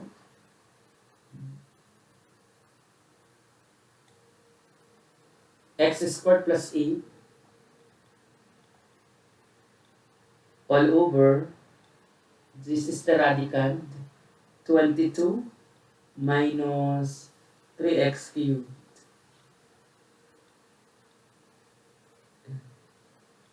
This is equal to. Let's check the radicand. What is the denominator? 22 minus 3 times, it is not 0, no? It's not 0, the denominator, okay. But if let's say you got a number that is, let's say you got 0, you have to revise your solution. You have to cross it, it's wrong, no? To evaluate immediately. What is the numerator? 3. And the denominator? So it's not 0. Since it's not 0, I can apply the theorem, no? And then this is simply substitution rule. So we have negative 1 quantity squared plus 8 all over what? 22 minus 3 times negative 1 raised to 3. And that is equal to square root of, ano yung numerator? 9. 9 over 25. And that is equal to what? What is that equal to when simplified? Square root of 29 over 25. 3 over 5. Okay now, guys? Okay? So what about this one? Number 6. Limit as x approaches 2 of the absolute value of x minus 7 all over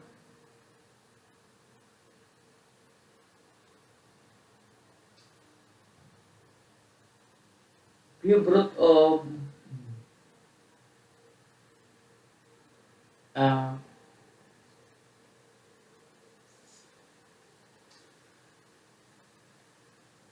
4 x squared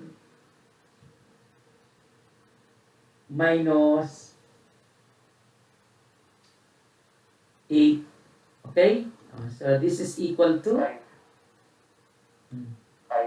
So this is absolute value of 2 minus 7, no? What is that? 5. What about the denominator? Cube root of 4 times 4, 16, no? Minus 8. And that is equal to 8. Cube root of 8, 2. Is that correct, guys? Okay? 7. Limit as x approaches, let's say, pi over 4 of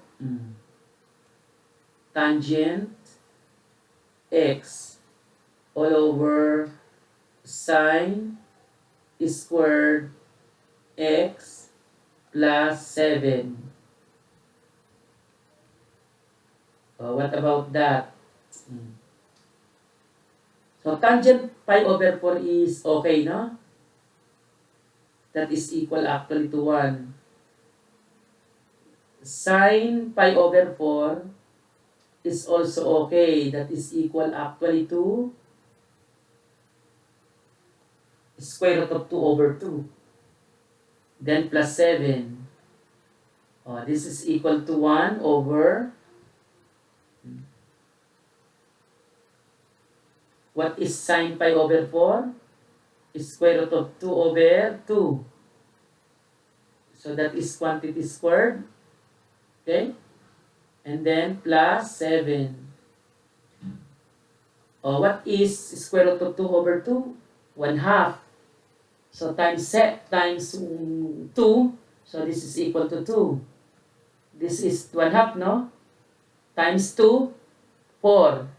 4 plus 14, what is that? What is 4 plus 14? Because I multiplied by 2. I multiplied by 2. By the way, it's just, sorry, this is 1 over square root of 2, 1/2 times 2, 1. 1 plus 7, 1 plus 14, I mean, 15. Okay. Am I correct with the simplification, guys? I multiply the numerator by 2, I multiply the denominator by 2. So 2 plus 14, the denominator.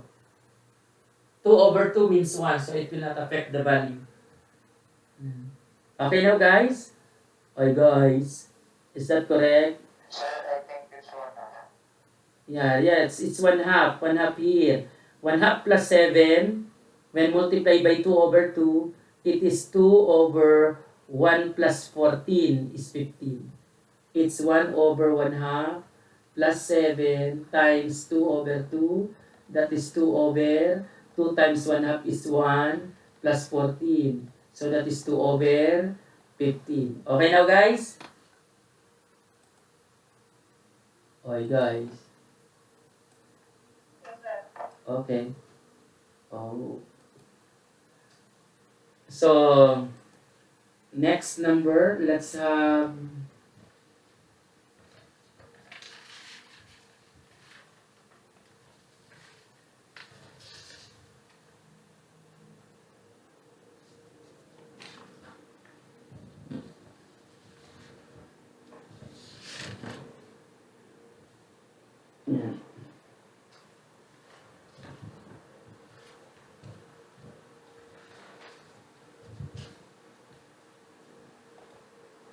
this time we deal with those with problems, no?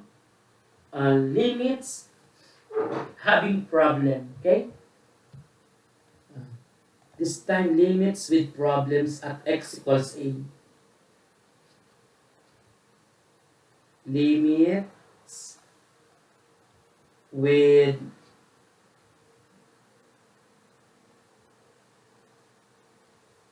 of functions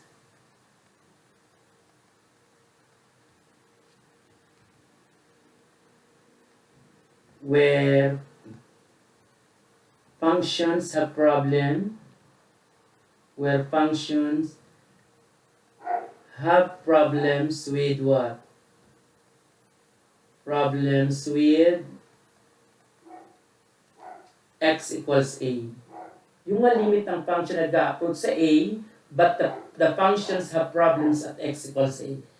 Like for instance, x over x minus 2, let's say x approaches 2. So the denominator becomes 0. So the function has a problem there. So what about the limit?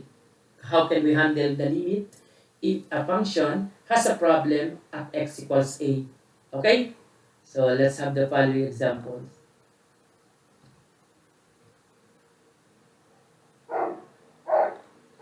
By the way, if you have a problem like this, one solution is using this theorem.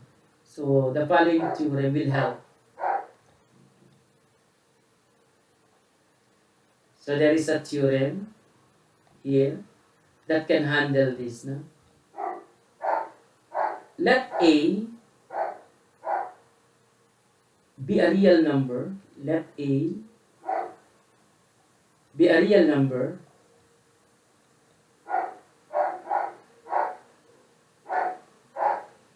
and let f of x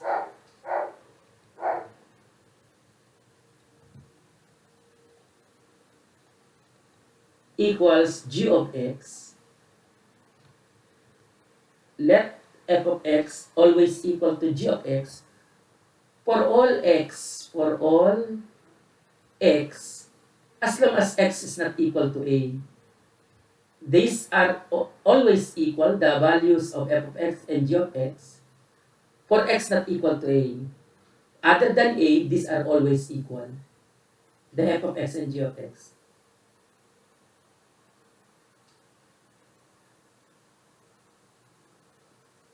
So, in an interval, in an open interval,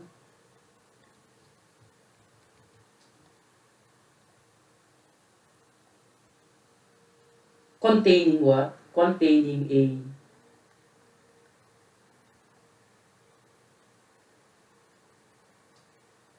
And that is our condition.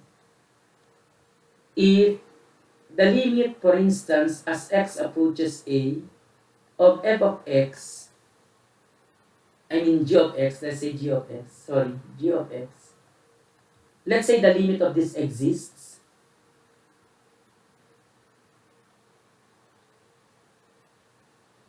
Then,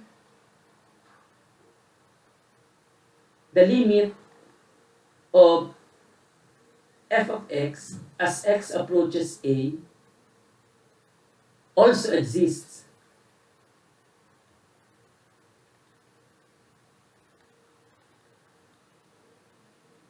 And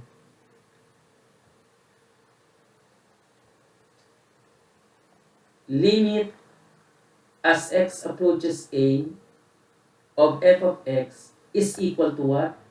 The limit as x approaches a of g of x.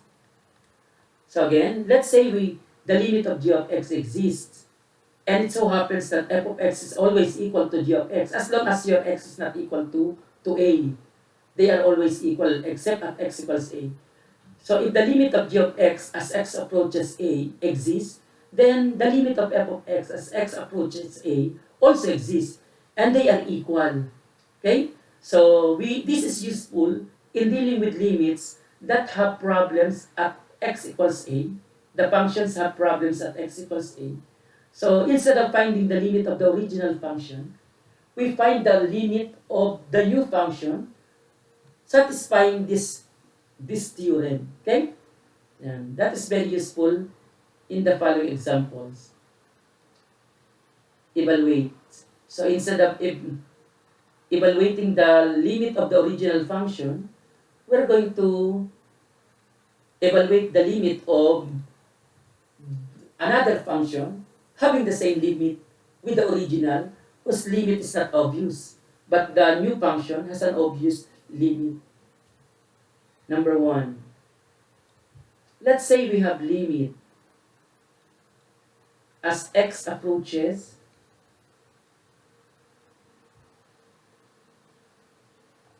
-2 of 2x squared plus x minus 6. So I have to think of a problem in the denominator. So x squared, I want to have it a problem at -2. So plus 5x plus 6 yan. Okay, evaluate this limit. Now, if you have a limit of a quotient, don't be excited to substitute immediately function values. To substitute immediately -2 to x. Because many students are excited substituting it immediately, but without realizing it has a problem, okay, in the denominator. So first, check the limit of the denominator. So it's not a case like what we had before, that there is no problem at x equals -2, the given function. So at x equals -2, the denominator is what? Let's take the limit of that. Yeah. So, of the denominator first. So the denominator is a polynomial. It has no problem and at any number. So we can apply substitution rule here. This is -2 quantity squared 4, -10, positive 6. We can apply here what we had before. So this is giving 0. You see, there is a problem. You cannot substitute immediately. Meaning, we cannot apply substitution rule because the denominator is 0. Okay? The limit of f of x as x approaches a is not equal to f of a in this case. So you have to take also the limit of the denominator. If the limit of the denominator is also 0, then the limit may exist. Possible that the limit may exist. The numerator is also what? Is also polynomial. So there is no problem if it is a polynomial. So you can apply substitution rule. So 2 times 4 plus negative 2 minus 6. 8 minus 8, that is what? That is also 0. Hence, we have what we call indeterminate form. So hence, the limit of 2x squared plus x minus 6 all over what? X squared plus 5x plus 6 as x approaches negative 2. I will write first the detailed solution in number 1, but next time we can have it shortcut. No? Now, takes the indeterminate form or has an indeterminate form. Has an indeterminate form. Indeterminate form. Ano daw indeterminate form? 0 over 0. If you have a form of 0 over 0 for the limit, we call that indeterminate form. Actually, that is not the only indeterminate form. That is just one possible form for indeterminate. So, pag indeterminate form, limit may or may exist. So, let's find another function whose limit is obvious, but equivalent here as long as x is not equal to 2. Equivalent to this function. So we now write limit as x approaches negative 2 of 2x squared plus 2x, plus x, minus 6 all over x squared plus 5x plus 6 now. We know that this is of indeterminate 0 over 0. Do not put equal 0 over 0, equal 0 over 0. 0 over 0 is not a number. It is a form only, a special form which is called indeterminate form, but it is not supposedly equal to this limit. So if you put equal, instead of 0, I will put you negative score. Okay? So like in the solution of some of your classmates, putting equals does not exist. Some of you put equals does not exist. So I put negative score instead of just 0. Let's say limit equals does not exist. So I put what? Limit, for instance, as x approaches 1 of x over x minus 1. Let's say equals does not exist. Instead of 0, the score negative. So remember, you should write just limit does not exist, no equal. We agreed on that. So again, also here, do not write equal 0 do not write. So do not write equal 0. Like here, do not write like this If you write like this, equals 0 over 0, wrong. Okay, negative the score. So because if I will not put negative, you won't remember. You will always do that. You will see that in many books, in Filipino books, but that is wrong. They are not very careful. Imagine if this is 0 over 0 equals. What do you have to solve? If it is equal 0 over 0. And that's it already. Because you say it is equal to 0 over 0. That's already what you want. But 0 over 0 is not a number. So that's not what you want for the limit. So you just write there, semicolon. It means this takes the form of 0 over 0. So we now proceed. So limit. I can factor the numerator and denominator. If the numerator becomes 0 when x is negative 2, So it means there is a factor x plus 2. So guaranteed there is x plus 2 here. If it is x approaches 2, x minus 2. If x approaches negative 2, x plus 2. And then you have to find the other factor. So guaranteed there is x plus 2. So here, what is the other factor? 2x minus what? Minus 3. Is that correct? And then here, we have what? X plus 3. Yeah. From which we can now cancel. We are allowed to cancel x plus 2 because x equals is not equal to negative 2. Remember, x is just approaching to 2. To negative 2, I mean. They are not equal to, x is not equal to negative 2. So they can cancel that. And obtain another function simpler than this, but whose limit is obvious. Perhaps, no? So I now get 2x minus 3 all over x plus 3.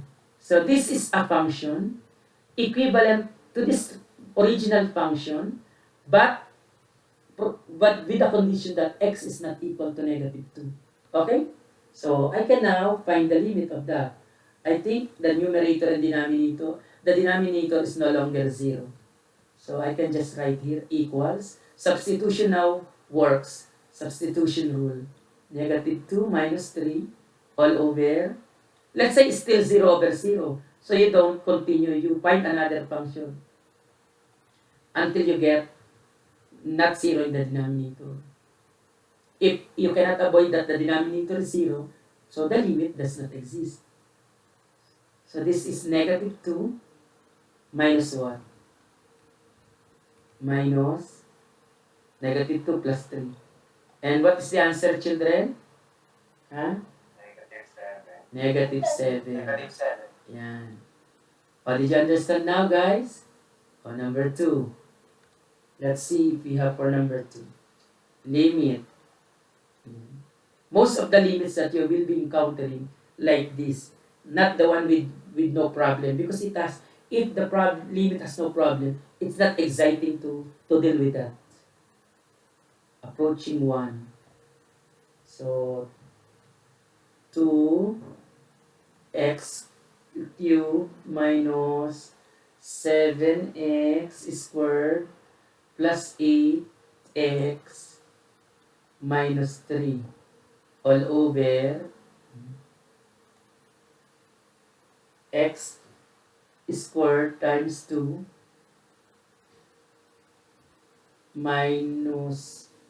plus x squared. It's supposed to be cubed.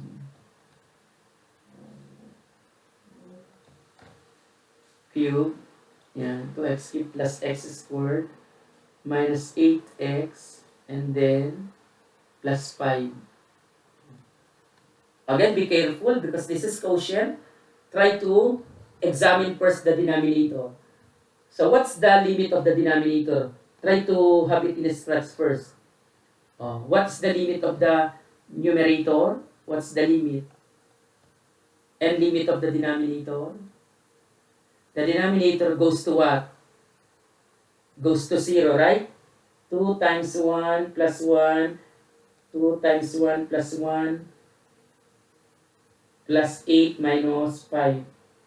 So, again, 2 times 1 plus 1 minus 8 plus 5. So, that is 0. The numerator, I think 0 also. 2 times 1 minus 7 plus 8 minus 3. Ayan, that's the shortcut. Instead of individual limits like what we had in number 1, you try to do not substitute immediately, ha? If you substitute and you get 0 over 0, that's not correct, no? You do it separately, the limit, like this. Or you do it like what? Like this one. So the numerator approaches 0. The denominator approaches 0 also. So it means it is an indeterminate form. Anong indeterminate form, children? 0 over 0. So let's factor that limit as x approaches 1. Guaranteed there is a factor x plus minus 1. All we have to do is to find the other factor. What's the other factor, guys? The denominator is also x minus 1, one of the factors. you are going to divide, no? Okay?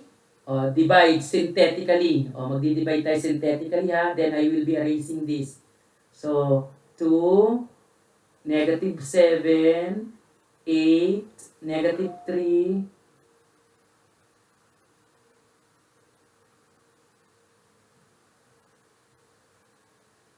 so we have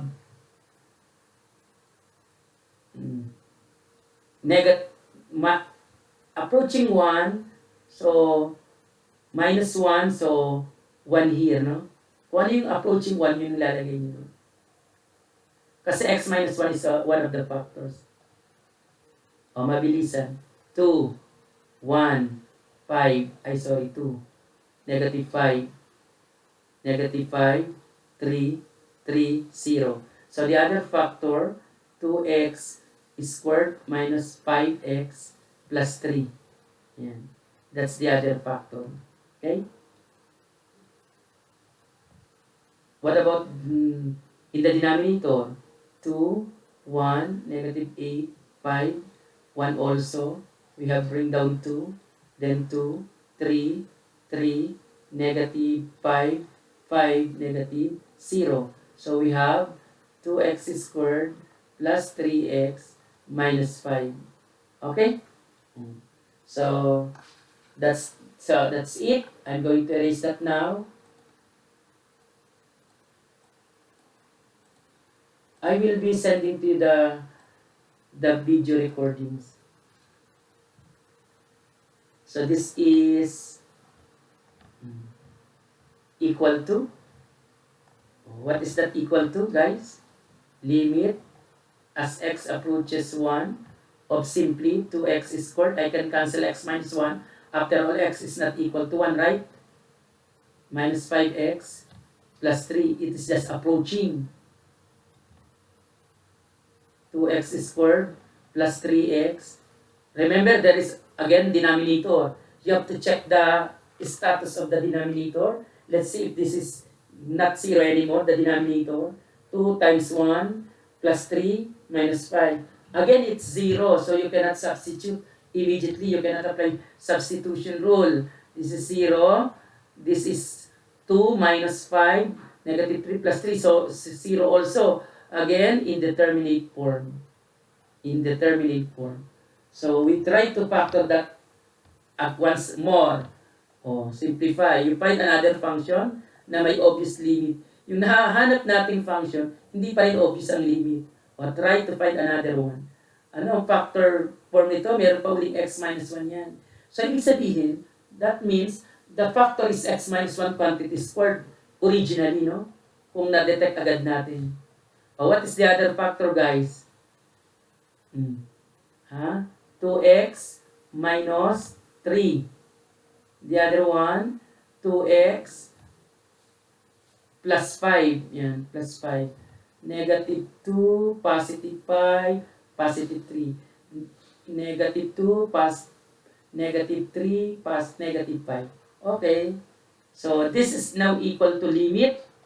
Yan. As x approaches 1 of 2x minus 3 all over 2x plus 5. Yan, we can now find the limit because the denominator is no longer 0. We can apply substitution rule now. 2 times 1 minus 3 all over, guys, 2 times 1 plus 5. What's the answer?